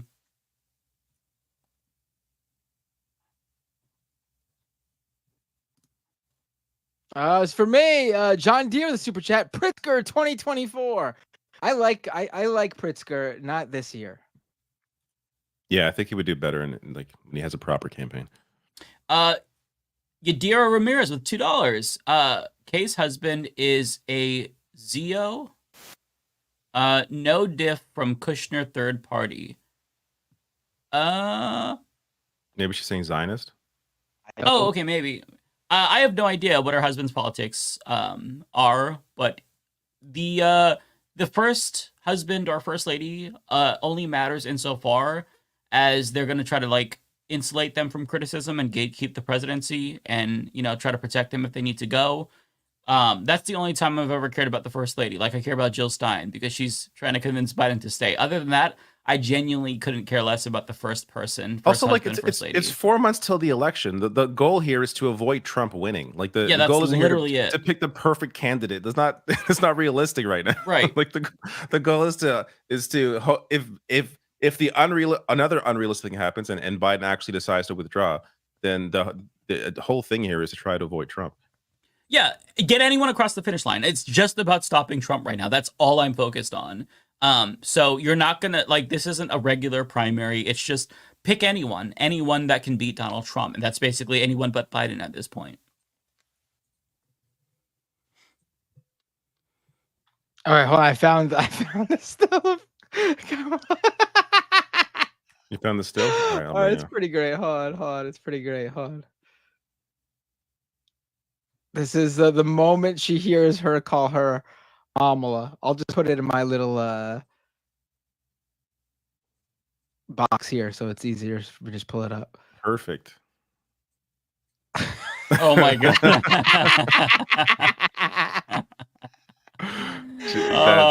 That's relatable. That's not a face of someone who's like. That's a face of someone who's like. She knew it was cringe. It was amazing. too cringe for Kamala. That's Yeah. wild. Yeah. All right, let's. Is this for me? Dave Marvin with a super chat. Isn't part of Michigan actually Canadian? Lance and David, vote there, please. There you go. Well, if the super chat was for me, I would have voted there, but it was for Benders. I would say more so Minnesota, right? Yeah. Minnesotans even talk like You can buy our vote. Yeah, super chats buy votes. All right. Yeah. Like, all I can remember is the mom from. Do you remember the show Bobby's World? Yeah. Oh yeah. Bobby, yeah. don't you know? Yeah, Bobby's Yeah, don't mom, you know? right? Don't you Yeah. Oh, Bobby, don't Yeah. you know? Oh, Right? Yeah. Don't worry, and the like. Yeah. Wasn't that in Wisconsin? No, that was Minnesota. I'm pretty sure Minnesota. Bobby's World is in Minnesota. Regardless, unfortunately, we cannot. Thought process. Thank you for the $2. David, take responsibility. You pushed Biden 2020. What? Your fault. Okay. In the chance that this is a You did serious this. super chat. Biden- Yes, I pushed Biden bro Biden David. 2020 over Trump 2020. I was very clear in the primary. I was very clear. There's a Bernie Sanders picture on my fucking wall back there. It was very clearly Bernie Sanders in 2020. But yes, against Donald Trump. Yes, I supported Biden. No, I remember as soon as Pete and Klobuchar dropped out, David Dole also dropped out to endorse Biden. It wasn't Obama doing the calls. It was me. I was the one that called yeah. Pete and yep. called Klobuchar. It was all you. Like, that's it, guys. It's time. Let's coalesce. Wait, what? Bobby's World was set in 1979 in California. What? No. Then why did his way. mom That's have that California. accent? Yeah, I don't know. What? No, there's like an episode where it's like snowing outside, isn't there? Am I misremembering the whole show? There's no way Bobby's World set in California. It could have been one of his like imagination things when it was snowing, like a dream. The mom was based on an upper Midwestern accent. That's what this says. So maybe she was from Minnesota or something. Weird. That show was weird as fuck though. By the way, do you remember some of the songs? Weird. Fish don't stink. That shit. I don't remember that. All I remember is Bobby's mom. All I remember is Bobby's World's mom. Fish don't stink under the water. The fish don't stink. I remember even as a kid, I was like, "That's a really weird song." I actually don't remember any songs from Bobby's World. It had completely non-memorable songs whatsoever. And I remember a lot of songs from those 90s cartoons, like Doug, for example. Could remember every single song from Doug. I remember the intros. All right, for Resto. This is for me, right? Yep. Okay. The wildest part of all of this is that Biden is becoming increasingly Trumpian over the last week. He even oranged up for the interview he did. Did he really? Did he look more orange? He did look more orange. Yeah. He did look more orange. Did, yes. Oh, 100%. Yeah. It was applied more evenly though, so it wasn't as conspicuous as Trump, but he absolutely had some tanner on. Some bronze. Yeah, bronzer. That's what it is. Is that Jana? I think I've seen that name ever. Jana Blaha. Thank you for the $10 super chat. Now I'm excited about Mamala too. Imagine Trump's lost to an African American woman, Hart, and he seems afraid of her. By the way, Rebecca needs to enable super chats. Yeah, she's demonetized, unfortunately. Yeah. I mean, that's actually another major positive. Like, you already see conservatives pulling up. I've already seen this online, pulling up Kamala's birth certificate. And pull the same thing with Obama because of like where her parents were from or something. That's ridiculous. Please. Yes, that's not going to help them. Run her and let them do that. Let their racist and sexist flags fly because listen, Hillary Clinton did not lose because she was a woman. She lost because she is Hillary Clinton. She didn't campaign in the Rust Belt. That's why she lost. I mean, ultimately, a lot of swing states. She had decades. Yeah, that's part of it. But she had decades of stuff about her because she was in politics as both the first lady, a senator from New York. I mean, Kamala would really put them in a hard place in terms of how they would campaign against her. Because their base would absolutely go full blown racist. It would be the most racist. Well, they already are. They're already spreading birther conspiracies about Kamala Harris, which is right. But it means less if she's not the presidential candidate on the ticket. She's behind the scenes in terms of how a campaign goes. That's going to turn out the suburban like white women that Trump won back. Like, they don't want to see that. The explicit racism will turn off independents. Not all of them, because America is a very racist fucking country, but it will turn off a lot of people if they're as explicit as it seems like they're going to be. And it will also turn out people to vote against that. Yeah. Shit. Yeah, absolutely. Dave Marvin says, David. Harris Sanders, FTW for the win. I don't know. No, I don't want. Listen, Bernie Sanders is not even in contest. They're not considering. It's not. It wouldn't happen. It's just also a fun dream. The fact that age is a problem, they're not going to bring him on the ticket. Right. But also, let's say they did consider him. Absolutely not for vice president. He's much better in the Senate than just. I mean, what does Kamala do as vice president? Nothing. Yeah, I agree with that. Yeah. I mean, what are we going to get out of Bernie? It would win. You just fell out of a win, coconut tree. We'll get that moment from him as vice president. Mm-hmm. Is this me again? I'm on fire today. Wow. Yeah, I am. John Deere with the super chat. Vote blue no matter who logic means they can replace Biden. Yeah, just give us any who from Whoville. Doesn't matter. Who from Whoville? That's good. Adrian with $9.99. Thank you for the generous super chat. Can we have Tim Walz for president, best progressive governor in the country? He's the governor from Minnesota. Please look him up. I would love to have him on the ticket. I think that so far with what we're getting in terms of leaks, Kamala's people is much more savvy than the Biden people. The people that they're floating is like Andy Bashir, J.B. Pritzker. So Tim Walz, I think honestly would be a possibility for Kamala, and be smart to bring, somebody. Well, it'd probably be more smart to bring somebody from like Wisconsin or whatnot, but I think that it's a possibility, honestly.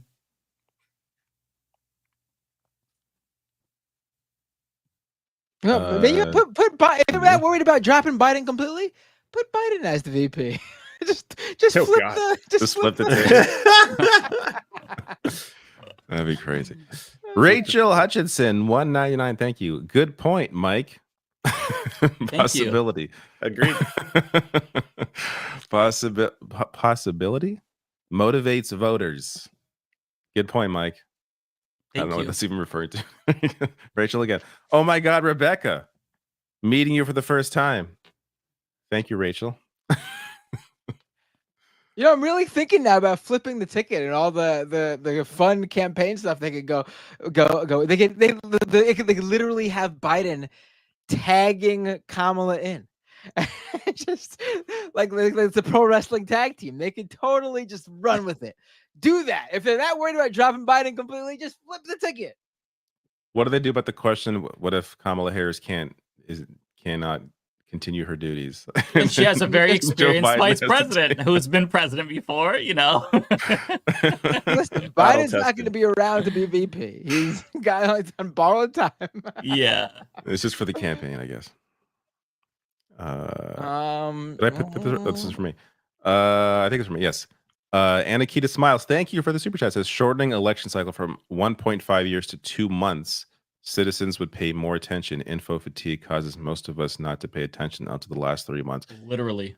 This is more of a media creation, though, I think, more than anything. It's just like it's you don't have to be talking about the election for 2 years or 4 years. But that's what media does. It's interesting content, and people want to talk about what's possible. And I don't know. Tokyo Hans with a super chat. Figueredo Binder 2024, a roof over every head and a frog in every pot. You guys might not get it, but chat knows. Love you, chat. What am I missing? What's a frog in every pot? I don't know. Boiling? I don't get it either. Like the boiling of the frog? A roof over every head, a frog in every pot. Chat, I don't know. Chat knows apparently. Let's just say, listen, in light of the Supreme Court ruling, my platform would be drastically different now. I'll just put that out there. Now you have untold powers. Oh yeah. Fenrir, thank you for these super chats. Says, do you think it's time for blue state governors to come out and start calling out Project 2025 and vocalize they will resist federal abuses of power? Always the time. I am seeing it getting discussed more by Democrats generally. Like Kamala Harris did a part of her speech was talking about that. Yeah. I mean, they need to lay out exactly what it is for the American public. Yeah, like this whole like Biden tweeting out Google Project 2025. I know. It's just like, what is that? That was ridiculous. The Heritage Foundation is like being very subtle about what it is. Like you Google it and they come up and it's just their like vague generalization of what they want. They're not, it's not like the details coming up. Yeah. A normal person isn't going to read 900 pages. You have to spell it out for them. And they're doing a lot better of a job at this. At least in terms of like the media talking about this and whatnot, but they're missing some of like the key things. Like they literally say, and I think it's chapter 1 by Kevin Roberts, the president of the Heritage Foundation. He says like queer people don't get First Amendment rights. That you should point that out. Like that might be important. They want to ban porn. There's more discussion about like the specifics, but yeah, we're just getting started. I am optimistic about the fact that it's being talked about more. That is a really, really positive sign. Like Biden needs to go out there and be like, banning porn. Come on, man. How am I supposed to Jack? Oh my God. That's effective messaging right there. They say I'm in cognitive decline, but I'm not in decline other places, and I just jacked my shit. Got lotion on my dick 10 minutes ago. Jesus Christ. I prefer Binder's subtle attempt as opposed to your just like. Well, I mean, if you're in cognitive decline, That you have was no a quote filter. from a real tweet. Yeah. That was that a blue is a checkmark quote. real tweet that Joe Biden made. He said, Yeah. I'm jacking over here. I didn't got make it glue on up. my hands. Also, if he just tweets out Google Project 2025, it leaves him open to people making fun of him. Like this one really funny tweet I saw, which was like, Grandpa over here thinks he's in the search engine. Google. It's fun. I thought that too, because I get like a notification. I had Biden on like it alerts me when he tweets. So I saw that come up. I'm like, what the fuck's going on? Like, what is this tweet? Google Project 2025. Bay photo $4.99. Thank you. 3 Dems have called for Biden to drop out since the presser, including ranking member of House Intelligence Committee Jim Hines. Oh, he fully backed Biden 3 days ago. Wow, that's a big reversal. Wouldn't it be crazy if Jerry Nadler called on him to drop out after saying he should drop out, then saying, actually, I support him. And then he said again, no, he should drop out. Oh that would be amazing. And if Biden stays in, he'd have to reverse again. I'm loving it. Fenrir again, thank you for the $5 super chat. Says Democrats need to invoke the 25th Amendment and remove him, call his staff, and push for mass resignation. He wants to save his legacy. Step down. 25th Amendment should probably be on the table, but I just think so close to an election, it's better he just decides to fucking not run and just have someone else there. Okay, I need to pull up really quick clarification, because I think that people think that I oops. Hang on. What I said is a direct quote from Joe Biden. I'm pulling it up. Give me a second. I just Googled it. Okay, right here. Boom, right here. It's a meme. Biden said this November 2022. It's a real blue I remember check seeing mark this now. account. Yeah, okay. Yeah. It has to be real. That's how Twitter works. Right. This is a very real quote. Verified. It's a verified account. Another one from 2021. So he said this. So I didn't say it. Okay. Now I'm get just it. quoting Now I the understand. president of the United States. Okay. You just have Twitter brain, so we just assume everyone remembers all these tweets. Yeah. Yeah. I remember. I think in tweets. So. Oh, it's for me. For Resto with the super chat, does anyone else feel like Biden is Obama's real legacy? He gave us VP Biden, he gave us President Biden, and created the circumstances of a Trump win. I mean, yeah. I mean, yeah. I mean, now he's got to fix it. Obamacare, I guess, really, if you want to think about a policy that actually is left standing. But, the hope is that won't be around forever. Obama has done so much post-presidency to just like fuck over the left. Like even back in 2017, he intervened to make sure that Keith Ellison didn't become the DNC chair. He was calling up people, on behalf of Tom Perez. He stopped the NBA players from striking during Black Lives Matter. He intervened to get Klobuchar, Buttigieg to drop out. He then later reportedly talked to Bernie, and then Bernie dropped out. He is a movement killer. He's the final boss of liberalism. And I think that so long as he has like this adoration and influence from the Democratic Party, the left is fucked. Yeah. Eric Miller, $5. Can we get Jon Stewart to cash in the money in the bank briefcase at the Democratic Convention?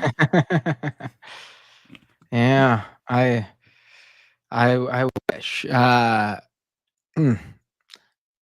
God, I hope that nothing happens I hope this is all settled before the convention, because I actually am going on vacation the week of the convention, because I assumed it's the Democratic National Convention. It's an incumbent president. It's gonna be a boring as fuck convention, as every Democratic convention is when there's a Democratic incumbent, because it's just, speeches about how great the party is and how strong the party is. The real fun is always at the Republican National Convention when they just lose their mind and say the crazy shit. Get all coked out, get on stage. But I'm gonna You be miscalculated. Away.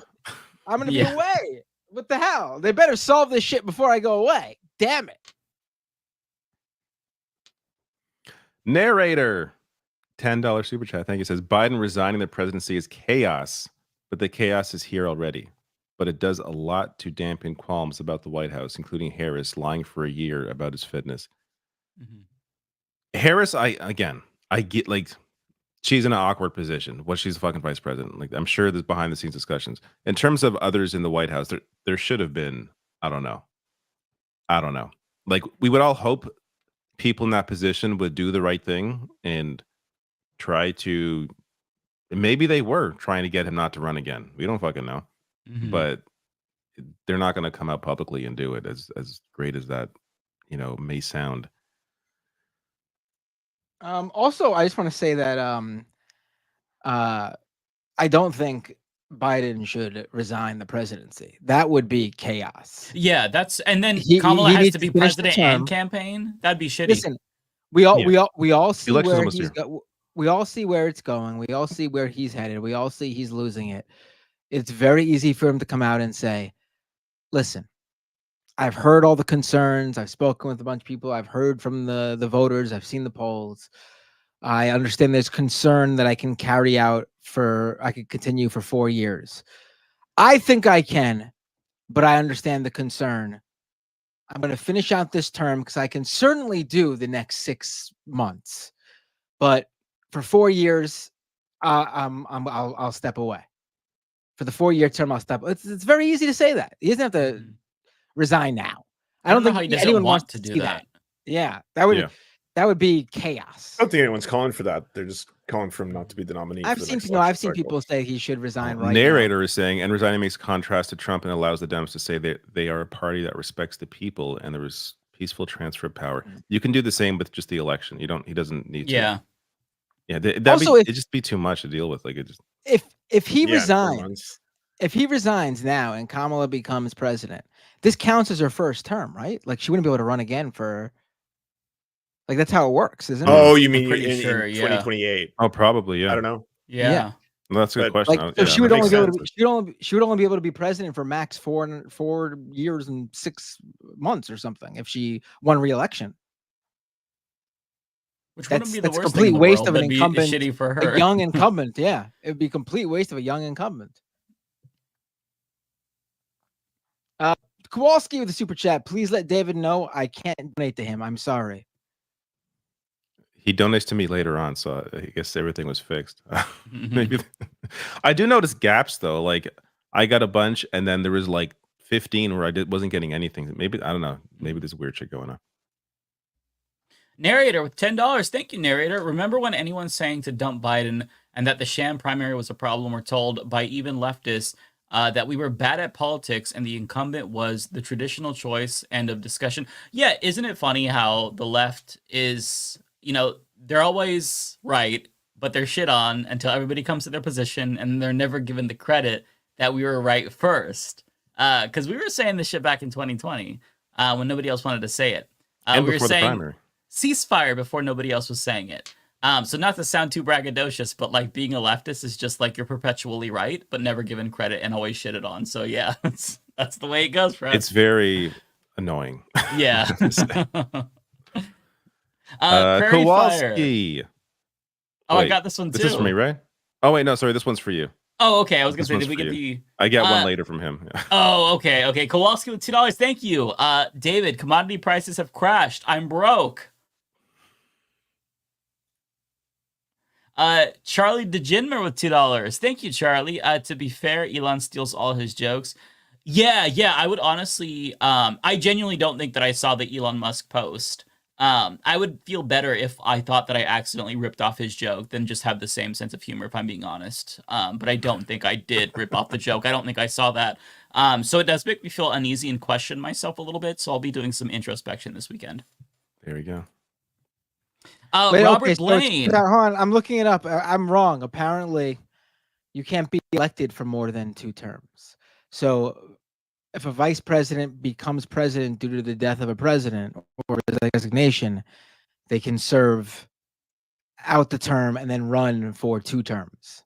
Oh, okay. I did not know that. So she could be president for 8.5 years if she was to win re-election, I guess. Okay. Interesting. Yeah. I didn't know. I don't think it's ever happened, right? A VP. I mean, we've had VPs become president, but I don't think they've run for re-election, right? I don't know. LBJ, right? Didn't he become president after? And he didn't run for re-election. He didn't run for re-election. Yeah, he didn't seek re-election. Right. I'm trying to think of those. Yeah. Yeah. Robert Blaine, 613. Thank you for the 699. I'm originally from NL, now in Ontario. Yes, Dildo is a real town. Oh my God. My ancestors are actually from there. Newfoundland. Okay. I'm an American, so I was like, New Jersey? Like, what is that? No. My ancestors are actually from there. Jimmy Kimmel was named honorary mayor 4 years ago. Seriously? That's so funny. Yeah, that's crazy. I'm sure that there's more weird names of towns, across America and Canada as well. You just don't think to look, and then when you find one, it's like, really? You guys are you're sticking with this? Okay. Kowalski, I can't afford this dono. I will never recover. Well, thank you. I'm glad you dealt with the commodity prices and were able to overcome it for my sake. There we go. Narrator with a $10 super chat. Thank you, narrator. I am all for Harris as the nominee, but if Biden is still the president, all his baggage stays hers. He remains a weight on her campaign, and she has to defend him as POTUS during a very short campaign. I think all of that, any sort of baggage you think she'll have because Biden is still president, would just be tossed aside with the fact that Biden is not running for re-election thanks to her. It would be such an easy thing to just brush aside by saying, listen, he's not running for re-election. He's not running because of me. I'm here to take over and make sure that Donald Trump is defeated. I'm running to be president. I respect Joe Biden, but I'm not Joe Biden. This is kind of a similar situation happened in the gubernatorial race in my state of Oregon, where it was kind of a close race, uncharacteristically so, because we had an independent like RFK that was pulling a lot of votes from the Democrat and the Republican, but slightly more from the Democrat because she was a Democrat. And so you had a really unpopular governor, Kate Brown here. She was hated because she took COVID seriously, and Oregons were petulant children. But anyways, Tina Kotek, the Democratic nominee, she kind of had to do that same thing where she was like, listen, that's the governor. I'm running to be the next governor. So her policies are not my policies. I was the Speaker of the House, and this is what I did. Kamala could easily differentiate herself from Biden without being overly divisive to piss off like the diehard Biden supporters, the 12 that exist. So I think that she can chart a new path for herself. And I don't know if so there was an interview that she did with Joan Walsh about Gaza. It was about a bunch of things, but Joan Walsh asked her about Gaza, and what she said was really fascinating. In like a couple of paragraphs, she said she expressed more empathy for Gazans than Biden expressed in the last 10 months. And Joan Walsh, like, to her credit, which I never thought I would say, she says, this isn't something that voters are just going to forgive, but she's very clearly trying to chart a new path and distinguish herself from Biden on this issue, because it seems like we've gotten indications that Kamala thinks he's just gone too far. And so if she really does signal a turn here, then that could get the uncommitteds that we're not going to come out to Biden and vote for Kamala. Because if you're now given this choice of maybe a complete change versus Biden's policies on steroids with Donald Trump, that is actually a difference, right? Because right now you've got genocide or genocide on steroids maybe, But if you get, okay, well, maybe she doesn't send Israel the weapons, then you have Trump who is using Palestinian as a slur now. So that is a real difference. And she has the opportunity, if she doesn't fuck it up, to really change course here. So that is something that if she's savvy, she literally could mobilize so many voters who were tuned out, who were uncommitted, and they're just like, fuck it, I'm not voting. But she's got to play her cards right. And I think that we're getting indications that there's cause for like optimism with the approach that she's going to take. I'm not saying it's going to be great, but all she has to do is say, I'm an alternative to Biden's policies if you were dissatisfied, and that could really change things. Also, I thought if she became president, she'd be the first Gen X president, but I'm wrong. She's a boomer by 1 year. She's a boomer? What? Really? She was born in 64. Gen X starts at 65. How old is she? She's 59. Wow, she does not look like she's 59. She looks like she's like in her early 50s or late 40s. Wow. She's 59? Yep. That's crazy. I would have assumed somewhere in her late 50s. So I'm not completely off. Seems really wrong. Do you remember when Obama had to apologize for calling her hot? When she was what? He called her hot? Back when he was president and she was attorney general, he made a comment about how she was hot, and then he had to apologize for it. How have I never Which is so ridiculous to have to apologize for that. Like, no, he should apologize. This is why Democrats lose. No, I'm just kidding. Yeah, that's a great point, David. Talk about Kamala. She's more like a MILF Kamala. Yes, I'm doing my best Obama voice. How funny. Think about, okay, for a second, just to the lefties, if you're skeptical about Kamala, she's not the number one choice for us, but how funny would it be if Hillary Clinton sees on Twitter, I'm with her trending, and it's all the lefties now saying, I'm with her. She would be so mad. I'm such a petty bitch. I'm thinking of these funny scenarios that we can get out of this, and it really does bring me joy. I actually feel like Hillary would not care. He I didn't even say, think she's not going to care. Oh, I'm looking this up again. Obama didn't even say hot. He said the most he said he was talking about Harris and said you have to be careful to first of all say she is brilliant and she is dedicated and she is tough and she is exactly what you'd want in anybody who is administering the law and making sure that everybody's getting a fair shake. She happens to also be by far the best looking attorney general in the country. I mean, he didn't even say hot. Oh my God, there's nothing wrong with any of that. Okay. People are fucking weird to have to apologize for that. Anyways, narrator, who's this? Although it would be very funny if he was like, yeah, Kamala's hot. Let me be clear. Do you guys it would be sort of out of character. I got to play this Obama clip since we're talking about Obama saying inappropriate things. Let me just bring this in real quick. Super short. Yeah, another guy said, but I tell you what, you won't see me moving to no African jungle anytime soon. Or some goddamn desert somewhere sitting on a carpet with a bunch of Arabs. No, sir. And you won't see me stop eating no ribs either. You gotta have them ribs. Wait for it. And pussy too. Don't Malcolm talk about no pussy? Now you know that ain't gonna work. How has that never been clipped? Obama saying that is hilarious. That's crazy. And pussy too. Speaking of funny Obama, you see that he did today there was a clip of him going around. He literally did the Key and Peele sketch where I saw that. Yeah, Biden did it. Wait, what? Hold on. Where is it? Hold on. I'm pulling it up. I want to play it. It's really funny. Where is it? I had it. Oh, here it is. Okay. I'm dropping it in the chat. Blonder 2's comment says, Pussy 2, even better than Pussy 1. It's the sequel. How would Trump say it? He'd go, Pussy 2. Oh,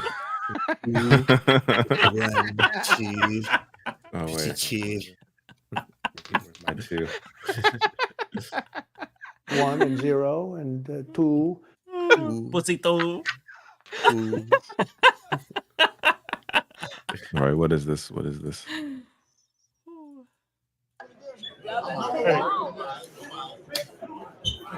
Good to see you, man.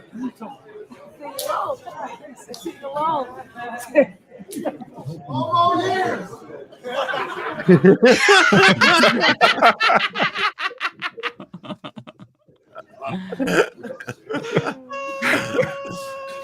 All right.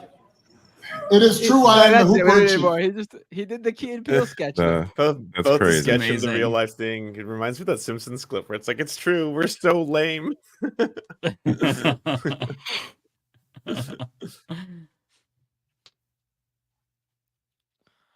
Narrator with the $10 super chat again. The majority of Dems have been saying they would prefer Biden not to run for re-election since June of last year. People saying look elsewhere were told to F off until institutional Dems said it. A problem. Yeah. Well, they were playing stupid though in terms of they were believing the administration saying Biden's fine. Like they did this to themselves. Like how do you not know this was happening? Like I think they probably knew, but they didn't admit it to themselves. But after the debate, like you just look disingenuous if you continue to lie and say this isn't a problem. So I feel like they were just Like, they saw what we saw. Come on, these people aren't, they're not stupid. They're corrupt, but they're not stupid.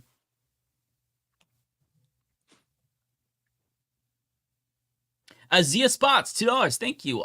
Scale of 1 to 10, how screwed are we? I'm going to be optimistic. I'm going to say 9.5.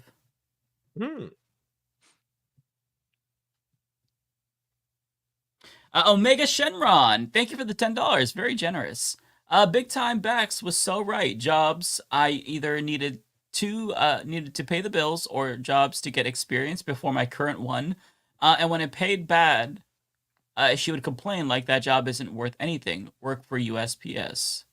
Okay, yeah. So talking about Rebecca's conversation with her mom.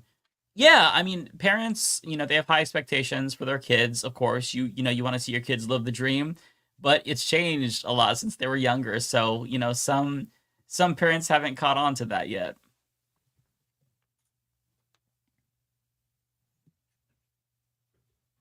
Wow. What the hell? Bosin. What the hell? Tom Bosin with a $99.99 super chat. I believe we could just round that up to 100.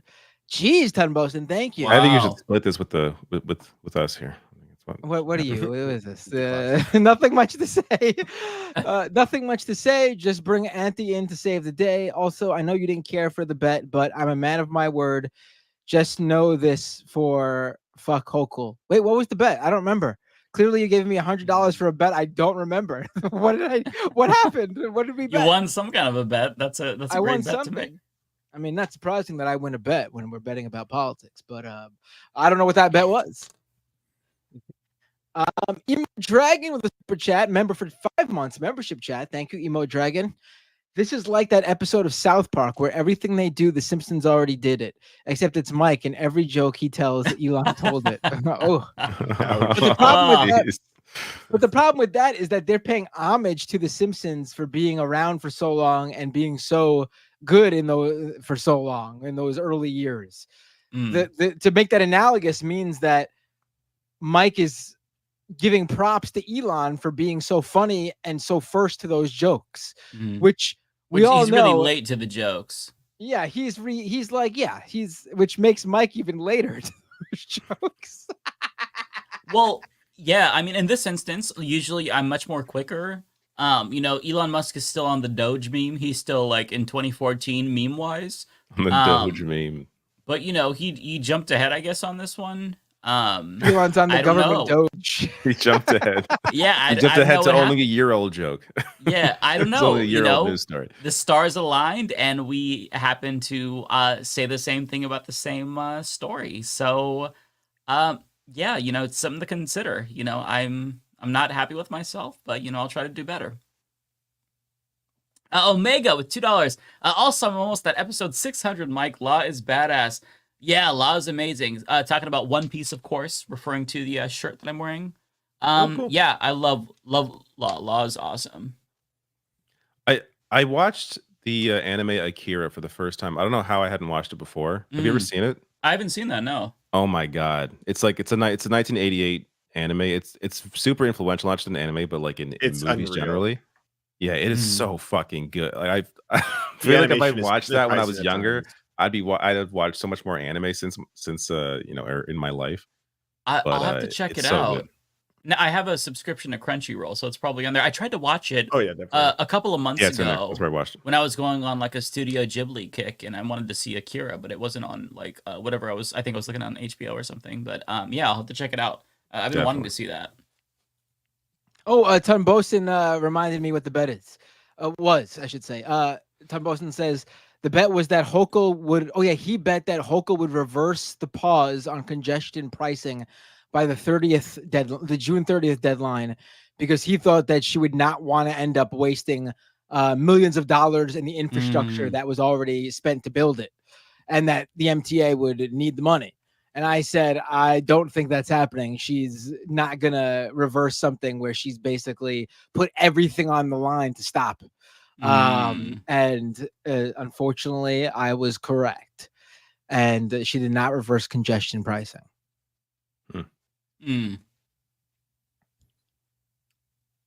Bender. Is this for me? Jeez. Cold Dog with a membership super chat. Member for 11 months, almost 12 months there, Cold Dog. If Biden wins again, do you think he'll finish the term? Do you think Democrats will take back control of the House and maintain the Senate?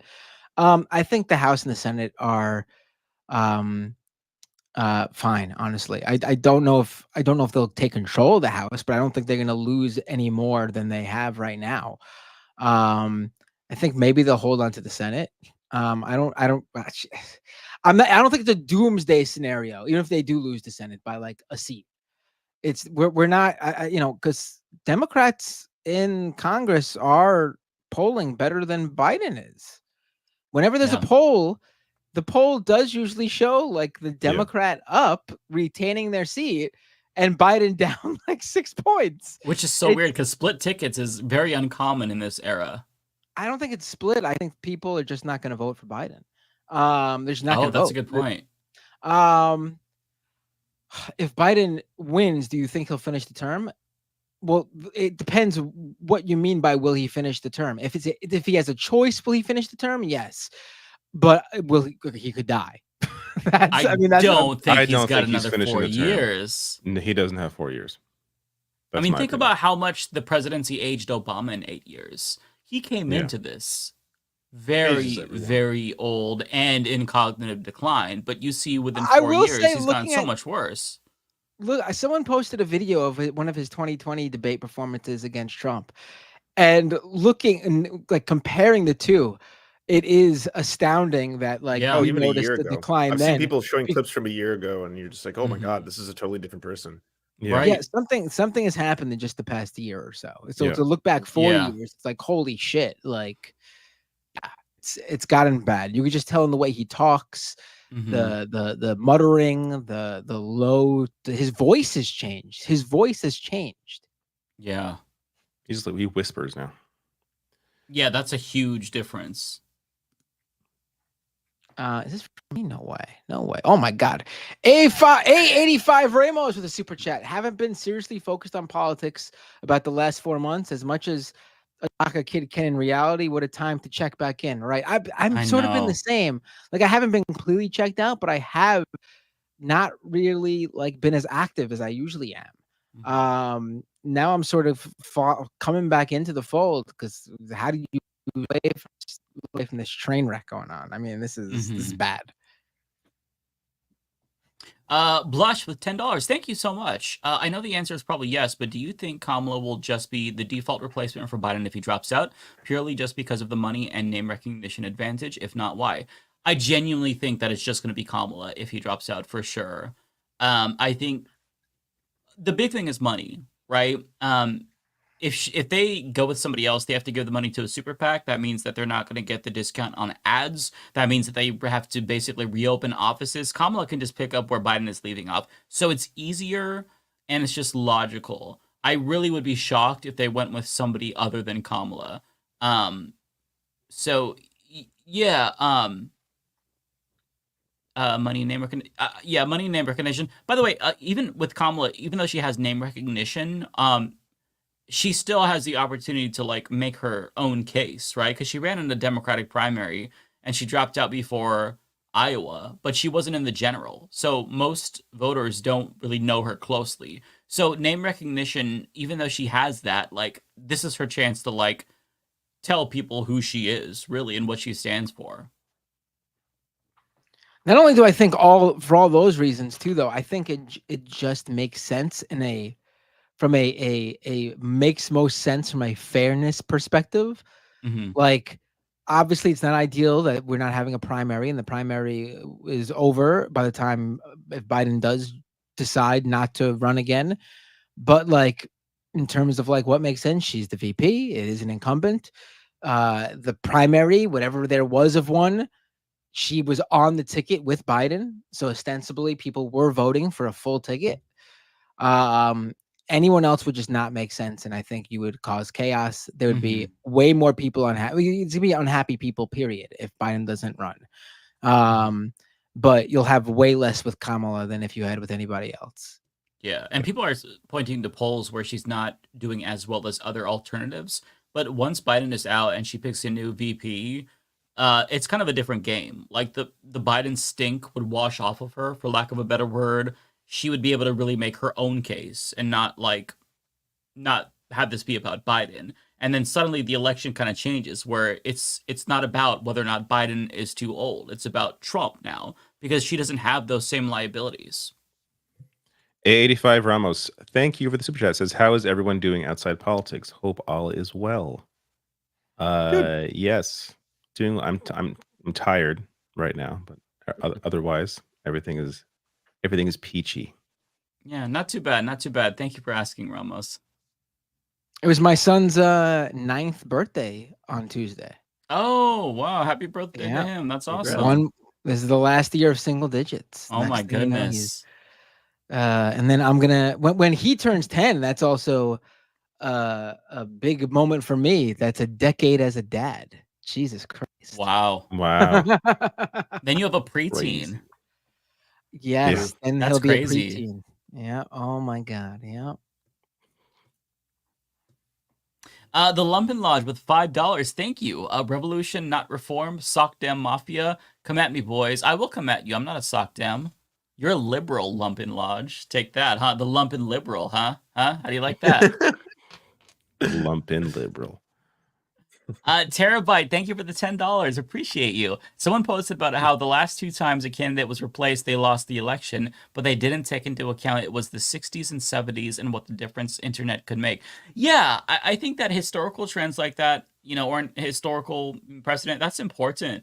But we are in completely uncharted territory. In the 60s and 70s, a candidate like Trump would never be viable. So things have changed. And I think that right now, you can't just play it safe. Playing it safe got us Trump in the first place. Hillary Clinton was the safe option.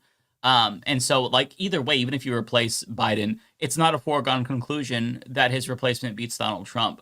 But if you don't replace him, I think that's the worst alternative, and every single data point indicates that. So, yeah, it is important to point that out. So I appreciate you bringing that to our attention, Tara. 885 Ramos, thank you. Every time you guys talk about the trick Joe into thinking he is done, I keep thinking of the episode of Evangeline where they congratulate the MC. Oh, I haven't seen Evangelion. Okay, I haven't seen that. Okay, I'm gonna have to wait. check That's that out. how you say that word? You didn't know that? Yeah. Oh my. Neon Genesis. Well, to be fair, I didn't know until I watched the show. But oh, okay. For my whole life, I've been saying the same way Mike said it. How did you say it? You said Evangeline, right? Evangelion. Wow. No, I was asking how Mike said it, just so because that's how I was reading it. But Evangelion, I think he said. That's how I used to say it in my head too. Yeah. Wow. My whole world has been turned upside down. Yeah, I had no idea. Moosey McFlurfin Butt, thank you for the $5. Harris Sanders 2024. Then we got Hope and Change, and boom, it's Obama all over again. I hate being in a swing district, Omaha, with the choices we have. Yeah, that's frustrating. But I feel ya. If I'm in a swing district as well, I'm feeling the heat. I'm probably sucking it up and voting for Biden if he's on the ticket, just because I think stopping Trump is my #1 priority right now. I feel your pain. Regex with $5. Thank you so much. Those vulgar militia goblins are no joke. Can also confirm that my Facebook Cops Are Bad news group has gone full blue MAGA and it sucks. Really? The cops are bad? Went full blue MAGA? That's crazy. Because I associate that with lefties, not libs. That's weird. That's suspicious. Facebook's got very weird politics over there. Yeah, Facebook is so very odd. weird. Narrator, thank you for the $5 super chat. It was a quote online leftist thing for 6 months before the debate. Maybe people shouldn't be dismissed and condescended to for going against the DNC. Yes, but lessons will never be learned because it's not about lessons; it's about power. So they're not going to listen. Yep. That's why after Hillary lost, it wasn't, oh, I guess we got to go with Bernie next time. No, there was no lesson to be learned there because it was never about learning anything. They were like, fuck lefties even harder. Yeah. Tunbosin. Apparently, he thinks he hasn't given me enough money tonight. I'll take it though. Tunbosin. Anti-Kamala, please become the first female president. Make Hillary eat crow. Have RBG rolling in her grave. Please, I need it. That'd be great. Pendulous Dragon 199. That was my point. Thank you so much, Pendulous. I'm not sure what that was referring to. I'm not sure when this was sent, but I appreciate the super chat. Taco Face Fart, $2. Yang 2024. The username hilarious. makes it. The username with that makes it. I'm sorry. Yes. Yeah. Yes. Honestly, if There's it no way weren't that's for a the serious name, I would say hell no. But because of the Taco Face Fart, I'm gonna say yeah, hell yeah. Let's do Taco it. Gang, Face gang. Fart sounds Taco. quintessential. Wait, Yang let's look at the gang to picture me, too. right? Is it a taco farting? And it looks like it's farting. Oh wow! But not That's out of its face. amazing. False advertising. False. That is true. It should be farting out of its face. It's not. It's farting out of its butt. Yeah. False advertising. Yes. Yeah. Right. Tech Stan 9.99. Thank you. 9.99. I'm just. Who was that again? That candidate in 2012. Oh, 9.9. Yeah, Herman Cain. Oh, Herman Cain. 9.99. Oh my God. I can't believe Forgot about my that. brain went there, but the Lord Almighty told you. The guy who King. tweeted about COVID and then died from COVID. And then his Right. account continued to tweet about how COVID is fake.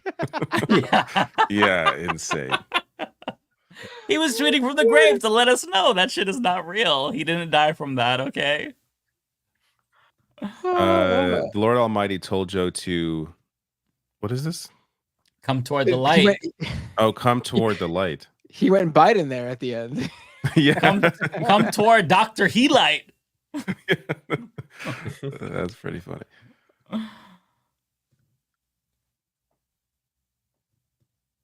Is this for me? It's not for me. Oh, this is for me. Okay, C33394009. $2. Thank you. I missed this one in my little side chat here. Are you there, God? It's me, Joe Biden. See, Biden. This is God right here. Listen. That doesn't sound like Biden, though. It needed to be something like, "Are you there, fat? It's me." I think Listen, it's a fat. Simpsons reference. Oni K's with a super It's a chat. Godfrey Jones reference. We have to laugh. That's the only way to stay sane in the face of this horrible farce of reality. Seriously. Oni Kaz defending us from that listener who sent me super chats about how, what is this, a serious politics show or just making fun of people? Yeah, thank you. Thank you for the validation. Jason Carby, thank you for the $5. The past 2 weeks has made it clear we have a blue MAGA problem. Absolutely. The number of posts that pro-clutch and deny our lying eyes is too damn high. 1,000%. We had a blue MAGA problem for a very long time, but I think that it really came into focus this last, a couple of weeks. Because yeah, I guess there's some Biden or bust of Biden diehards, and that shit is crazy. Like you're hitching your wagon to this fucking decrepit war criminal of all people. Like, goddamn, what is wrong with you? Also, any relation to Dana, by the way, Jason? John Jeffrey, when YouTube's telling me this is John Jeffrey's first super chat on live stream. Wow, thank you, John. John Jeffrey says, big boy interview, he never pooped in the potty. Yeah, the fact that his own team was saying he was going to do a big boy interview, right. I cannot believe that they were saying that. How embarrassing. They have no self-awareness. Or maybe they have full awareness of how terribly fucking it is. It's just an accurate representation. Tiffany Starr, wow, thank you. Nice to see you, Tiffany. $20. Appreciate that. Wish I was on this panel, maybe another time for sure. Glad to see Lance here. Biden's stubbornness combined with his family's encouragement is likely to pave the way for fascism. Not sure standard Dems are privy to that reality. Yeah, I think that, there are some who are privy to that reality and they're worried, but they're not brave enough to say anything. There are others who just don't care. Yeah, we're kind of seeing people are showing their cards right now. So it's going to be an interesting couple of days, I think. Who speaks up is going to be telling. They're going to say a lot about themselves. And the ones that don't speak up will as well. Will Lee, thank you for the $1.99. Mike is cute at. Oh, well, thank you. I appreciate that. Mike is cute at, but we really need to ditch Biden. I've been saying ditch Biden. I don't understand. Thank you for the compliment. What's the at? Why is the at there? I'm laughing because why is there an at? Mike is cute at. Maybe it was supposed to be AF. Maybe it was supposed to be AF. Oh, okay. Well, I really appreciate that. Thank you. Yeah, Mike, get on the Ditch Biden. I've been channel saying Ditch Biden. What are you talking about? You're gaslighting me, Will. John Jeffrey, and I'm assuming, being that YouTube told me your last super chat was your first, I'm going to say this is truly a wonderful second ever super chat. Best follow-up ever. Fantastic. Best follow-up. Narrator, $10 super chat, so generous today. Says the boys was an IDF soldier and had a horrendous pro-genocide Instagram until the new season. Even all lives mattering it in a weird Israeli lives matter way. New season sucks anyway though. I've been watching it. This I don't quite I think The Boys has been very clearly this season to its detriment. So clearly anti-right wing. It's fine, but there's no subtlety. It's all there was the last episode I watched. It was just reference to Marjorie Taylor Greene, Jewish space lasers, to another reference to another abortion thing where a guy's yelling in the street about abortion, and it's so out of context. Why is this even here? It's just I feel like the creators got tired of having some viewers who I guess were MAGA and just wanted to make it very clear to them that he is not on your side, and that's how it comes off, because there's no subtlety at all this season. It's over the top. The writing has definitely fallen off a cliff a bit, I think. I mean, there's no media literacy on the right, so if they want them to get the message, then they do have to be a little bit more direct. That's why I think it's purposeful. Yeah. JCass, $5. Thank you. It says life update. Everything still hurts, and I'm still dying. # late stage capitalism. That sounds horrible. I hope you're not being serious. If you are in pain. You don't pain. have to donate to me if you can't afford it, please. I don't need you to have everything suck more for you because you lost those $5. But I appreciate you, Jay. Thank you. Okay, Adrian, $9.99. Thank you. Tim Walz for president, most progressive governor in the country. From the state of Minnesota. I'm a native Texan, moved to Minnesota for work. I love the state. Yeah, Tim, there's some really great governors, Democratic governors. They're doing a lot of great things with regard to medical debt, just canceling it. So I think that there's a lot of options for VP pick for Kamala. But yeah, Tim Walz is great. Johnny718 Bravo, thank you so much for the $5. Some people and cable news want Biden to step down but say nothing about the convicted felon. F that. Also, I used to love Bobby's World, Biden 2024. Well, I think that they are saying something about the convicted felon, but if you're worried about Trump, then I think that's why you do call on Biden to step down, because the fear is that he can't beat the convicted felon, which kind of shows you how weak of a candidate he is. I mean, this should be a layup. Trump is a convicted felon. He was held liable in a civil court for rape. He's part of the Epstein crew. How do you not beat him by 20 points, right? So I think that's the problem. At this point in time, people who know Trump is bad, they're going to vote against him. But it's the independents who you have to convince. And unfortunately, they can overlook those things if Trump can convince them that he'll help them in some way. Do we normally get these many super chats? I feel like it's crazy to do. There's so many, yeah. I haven't even started yet. Makes me. Oh yeah. Do you want to go, Lance? Makes me feel bad. I would love to get a couple out. Imagine what it was. Well, one of these is kind of for Matt more than me, but Dango Bangle, thank you so much for the $4.99. I can imagine the ads Matt Binder is getting now. Single short stat, thick goblins in your area. Click now for the Artificer special. I don't know what that means. But Edward Vorosky, thank you for the $4.99. How bad off would we have had DeSantis become the right-wing nominee? Yeah. He would be polling much higher than Trump right now, I think. I think he'd be doing much better than Trump. Mm-hmm. Yeah. Dango Bangel with the other $1.99. Anime recommendation for everyone. Big O. So okay. Anime lovers. Big O. I haven't seen it, but I'm sure it's awesome. Narrator with the $10. The one person constitutively responsible for doing something about an unfit president calls into question integrity, executive decision making, etc. Who's the one person constitutively responsible for doing something about an unfit president? That's the vice president, right? Is it the vice president that invokes the 25th Amendment, or is it just Congress? No, I think it's the cabinet. The cabinet. Okay. Oh, the cabinet has to invoke it? Oh, I didn't know that. Narrator with the other $10. I believe people are underestimating what it means to replace Biden amidst concerns about his fitness to serve and the year of lies from the White House and the Dems with Kamala Harris. Yeah, I'm not saying it's easy or even that it's going to happen. To be honest with you, it doesn't look like Biden will step down. But I say, America, go for an open convention. Do it. Biden, what did he do tonight? He said that the delegates can choose who they want. They're unrestricted now. I think that's a bad. I think he needs to just drop and just make it clear Kamala is running. No funny business. Oh yeah, that would be ideal. Someone trying to push themselves in. You're just biased because you're going on vacation. No, I mean honestly, if they pick someone, I think you're right. If they pick someone other than Kamala, though, they're not going to pick someone better than Kamala. Someone that we think is better than Kamala.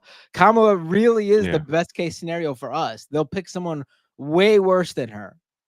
I don't know. They've been floating like, I don't know, Gretchen Whitmer or like Pritzker. Yeah. Big Gretchen. I haven't seen that.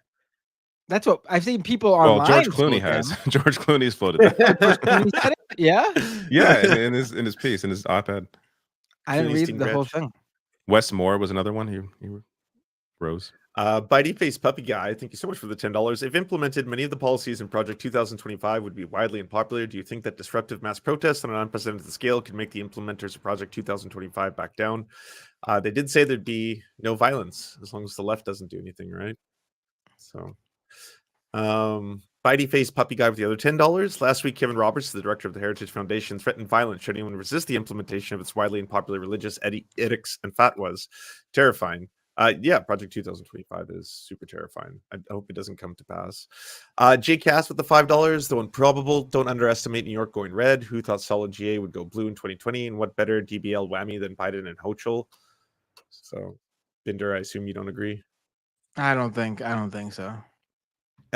Soul Life and Leonard McDonald, thank you so much for the incredibly generous 5 get the subs. And finally, Dango Bango with the other $10. Big O is a mecha anime that flopped in Japan but was massively popular with Western fans on Toonami. That's the second season, was just ordered for the West. The same people who worked on the BTAS did. Big O. Thank you so much. I'll look it up.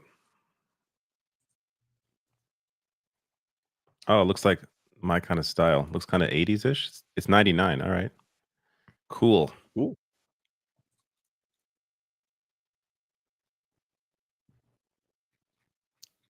Who's got Trent? I think this is Matt. Is it? Let me see. It is Trent with a super chat. He's gonna die the week before the election.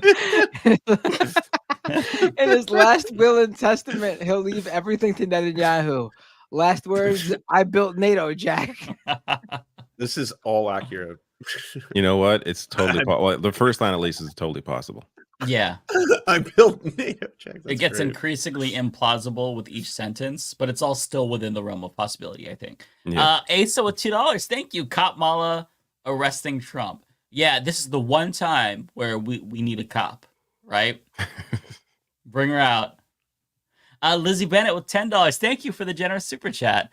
Between the denial, the ego, occasional lies, and spray tan, doesn't anyone think that Biden's taking that Sun Tzu quote, to defeat your enemy, you must become him, a bit too literal, right? Because it feels like he has become exponentially more Trumpian in the last 2 weeks. The braggadociousness, the denial of polls, the attacking of people in his own party, calling into his favorite cable news show. You're absolutely right, Bennett. Yeah. Oh my God. Like, what the hell? Trumpian. Very Trumpian. All right, I may have to just rush through mine now because it is late. Yeah. Dave Marvin, thank you. Says Harris Sanders, I know, but imagine LOL. Now pick up Lance, get in a boat, cross Lake Superior, and there's nowhere near Lance. Come grab and vote in Michigan. Trump keeps saying all the illegals are voting here. Time to step it up, boys.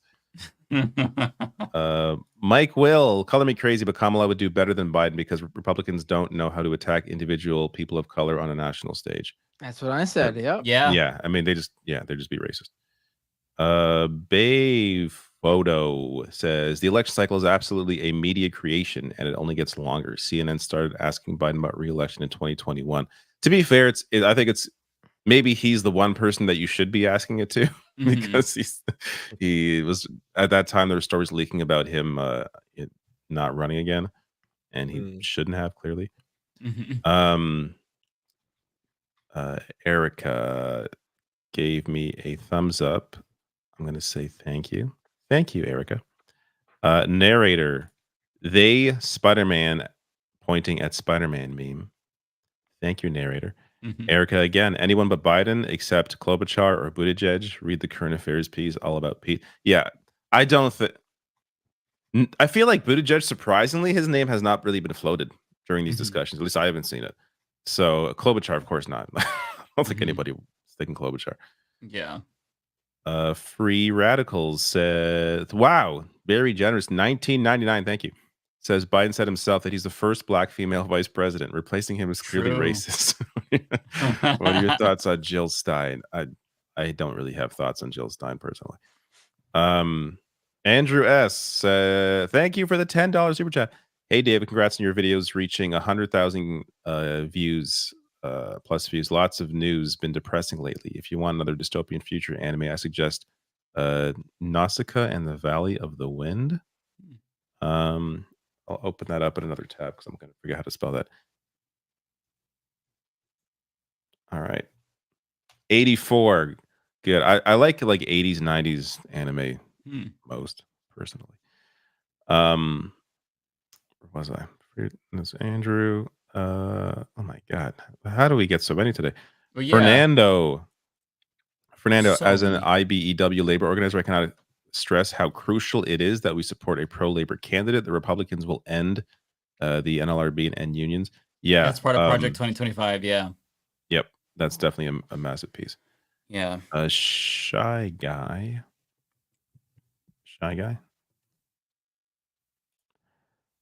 Thank you. Says, do you think Kamala could surge GOP turnout? No. GOP turnout is out regardless for Trump. It doesn't matter who the hell is the Democratic candidate. So no. Narrator, Frenchie from The Boys. Oh, Frenchie's the one who posted the IDF stuff. Okay, I did not know this. Oh, you mean the actual actor did? Yeah, because that original one said The Boys is... You can't... I'm not going to apply what the actor did to the show. But I hear you. Narrator has the last two. Y'all need to reread the Constitution and Canadians get a pass. That's fair. Thank you. I'm not going to read that shit. That's boring. All right. I read that in school. I'm done. Ben looks tired too, but I guess he's going to... We'll try to... We've got kind of a lot, but we'll try to rush through them. It is crazy. Thank you all for your generosity tonight, by the way. Very generous chat today. Thank you. You're welcome, David. Yes, I thank you, Mike. appreciate you thanking me. Yeah. Yeah, take care, David. Good night. Okay. So we're here with narrator, $10. Do you want to just run through like how David did? Just run through what you got. There we go. I think that would be smart. Yeah. Yeah, and then I'll run through what I've got. There we go. Because we're going to be here all night, and I'm tired. Right. Okay, narrator with $10. Thank you, narrator. Conservatives talk about how queerness is an intelligence op by foreign enemies of the U.S. The media should be shouting from the rooftops about the hacks showing heritage funding from China. Donald J. Trump voice. Yeah, from China. Yeah. Yeah, honestly, I think that they should do anything to, give them a taste of their own medicine, for sure. Yeah, that's a good recommendation, narrator. Another one from narrator here. Also, it should be registered as a foreign agent. Yeah, absolutely. It's crazy how much these organizations get away with. I know there's a big movement on TikTok to report the Heritage Foundation to the IRS for tax fraud or because it's not registered as a foreign agent. I don't remember what the specifics were, but I appreciate people taking action. That's really good. Okay, so let me see here. The next one is from Moosey McFlurfinbutt with $5. Thank you. Hey, have any of you heard of Paul Wellstone from Minnesota? He was progressive before it was a thing and died in a plane crash. We could have used him now. Oh, I've never heard. Or the name sounds familiar, but I'm not it's not ringing a bell that much to me. Mauro Hermita with $10. Thank you. Donors are the only reason these sackless clowns are coming forward. That's a good point, Mauro, because when the money dries up, they don't really have a choice. That's a really, really good point. The next one here is another one from Moosey McFlurfenbutt, $2. Thank you. Please boost Osborne for Nebraska Senate Independent, please. I've never heard of this person, but I will look into them and encourage everybody to check them out as well right now. Okay, so we're right here. So going forward, whichever ones are yours, Matt. Oh, hold on. How do I do this? I got to go to the starred ones, right? And then, Yeah. wait, how do I know which ones are mine? So you should see the highlighted one. It's on a Bay photo one right now on our side. And then, yeah, you'll just have to go through and kind of like see which ones you have left in your YouTube dashboard. Okay, all right, hold on. I see the Well, he's sorting that out. one. I'm gonna peace out, but I'm just gonna say if you guys want, Arun is streaming on Twitch. He just made partner. If you're thinking of someone to raid afterwards. Oh yeah, hell yeah! Just so you know. Okay. Arun now, yeah, We'll just do that. is doing a celebration stream. Nice, good otherwise, for him. I love y'all. Take I'll care. see you on Thursday. Yes. Bye, friends. Peace. All right, I think I see where we are. All right, here we go. Narrator with a super chat. Are you that invested in 2 terms for prosecutor in chief? Also, I really don't think that's how presidential term limits work. Yes, we addressed that. I guess this was sent right after I said it. I mean, if you have an incumbent, you run the incumbent. They're more likely to win, unless they're 81 years old. Right. My dad, Alan Binder, member for 11 months. Thank you, Dad. One more month. Kamala could run in both 2024 and 2028. Look at LBJ example, but he declined to run in 1968. Right. Okay.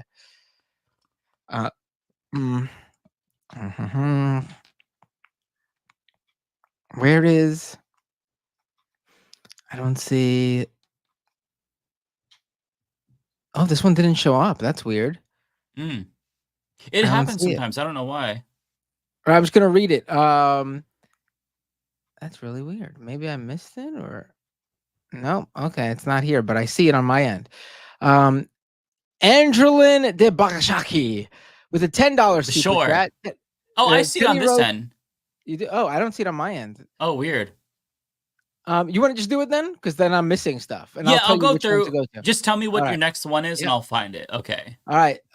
Teddy Roosevelt took over from McKinley and then ran twice and won. Johnson could have run twice after JFK, but decided not to because Vietnam. Right. Okay. The next one's from Narrator. What are the 2 constitutional responsibilities of the vice president? Sorry, I'm done. Another online leftist to be ignored again. Good game. It's over. Okay.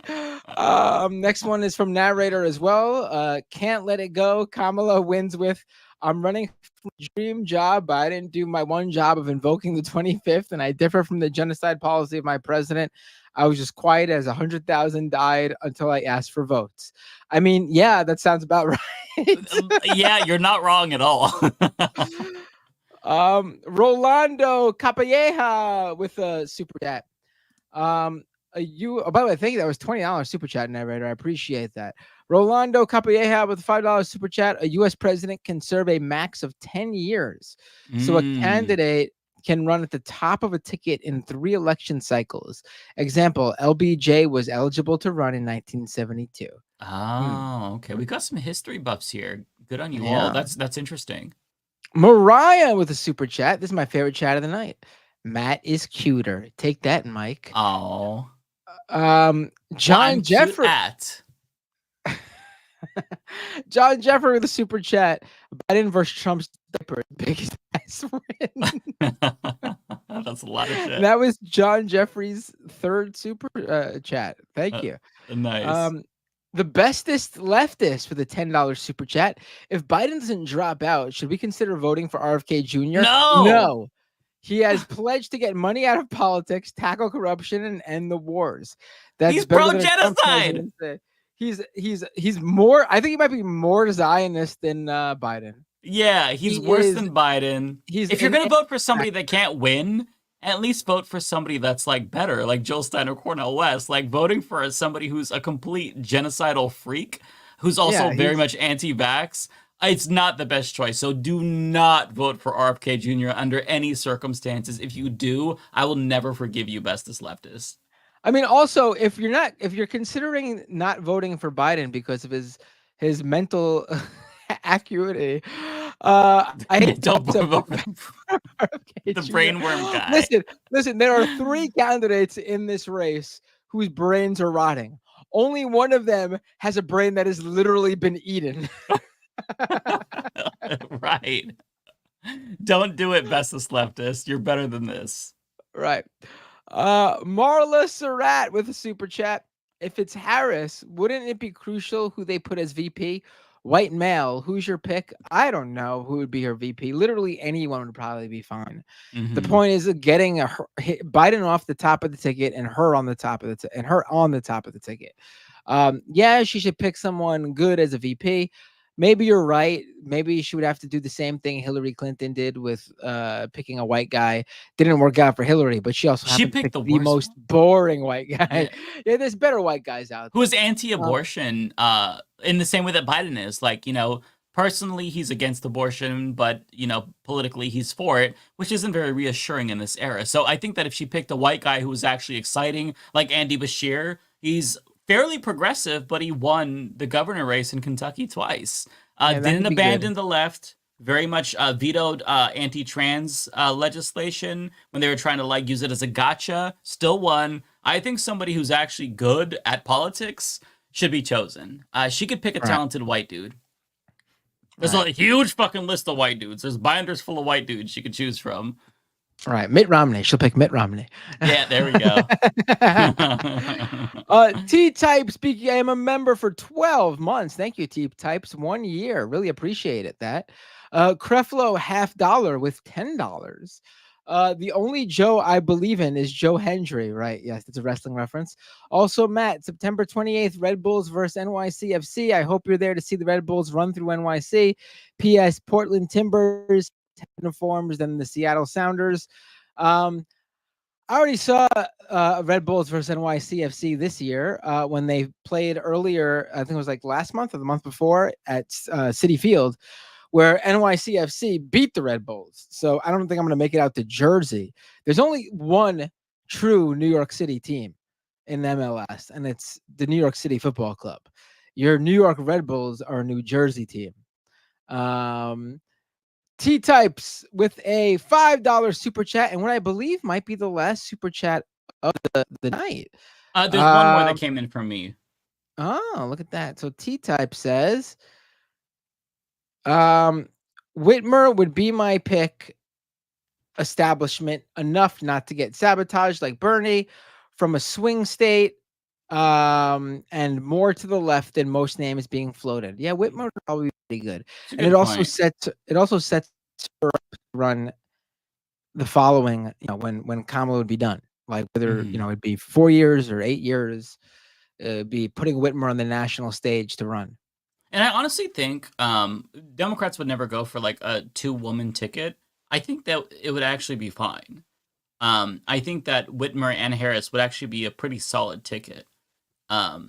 So, yeah. Bad Ash with $5. Thank you so much. My anime suggestions, Madoka Magica and Plastic Memories. Oh, thank you. You know what? I'm going to be watching One Piece for a very long time. I'm on episode 620. So I'm going to have to put that in my little notepad of movie recommendations and TV show recommendations. I have a very long list of shows that I write down that people recommend. So let's see. Madoka Magica and Plastic Memories. Is that all for the super chat? We got one more from the bestest leftist. Thank you so much. I don't think I could live with myself if I disappointed you like that. LOL. We'd be getting desperate.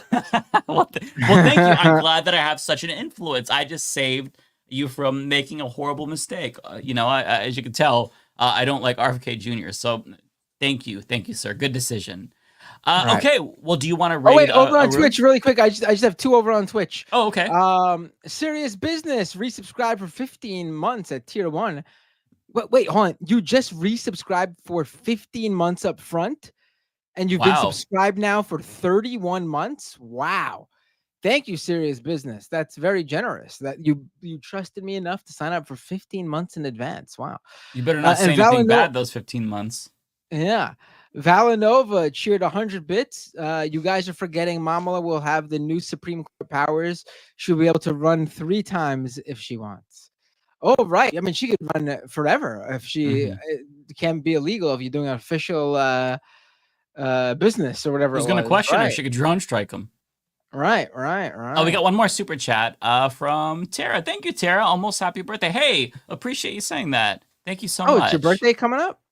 Yeah, it's my my birthday's coming up on the 18th, which is sometime July. Yeah, sometime next week. What is it? The 11th? Yeah, that is. We will be doing a Leftist Mafia. Will you be joining us on your birthday? Oh, really? Yeah, I have 0 plans. So yeah. I have no plans. So sad birthday. Yeah, you guys are gonna have to sing me happy birthday and cheer me up then. You know what? We're gonna have to all go out and get ourselves a slice of cake and then eat it together on the stream. I would love that. That would be so cool. We should do that. Yeah, that'd be awesome. All right. That's the show. Who's on Twitch? All right. Well, we will raid Arun now. Hold on. How do I find the spell it for me? So I'll spell it for you. So it's ARUN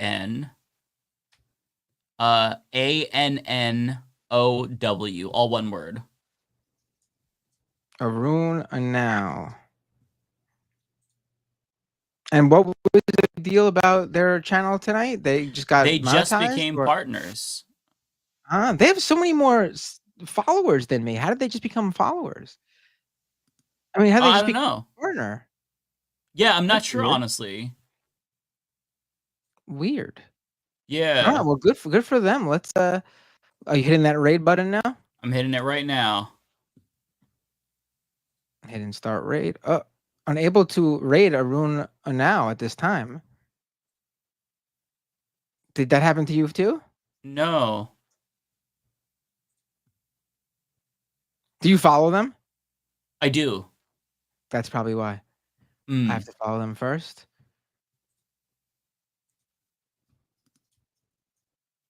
That's weird. They might to stop hate raids. They might have. Oh, that makes sense. I can't raid them. Oh, so you can't? No. Okay. You can raid Frogun. She hosts a show with him. Yeah, sounds good. I'll do that. F-O. I know Frogan. Oh, okay. No, I know of Frogan. I don't know. Yeah. Her personally. Hold on, let me.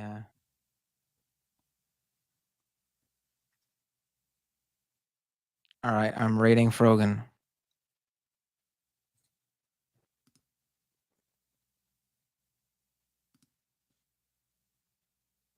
All right. All right, wait. Stream. All right, not yet. Oh, wait, hold on. Did you end it yet? Not yet. All right, perfect. Okay, you can end the stream now. Thanks, everyone. Have a great night. Really appreciate all the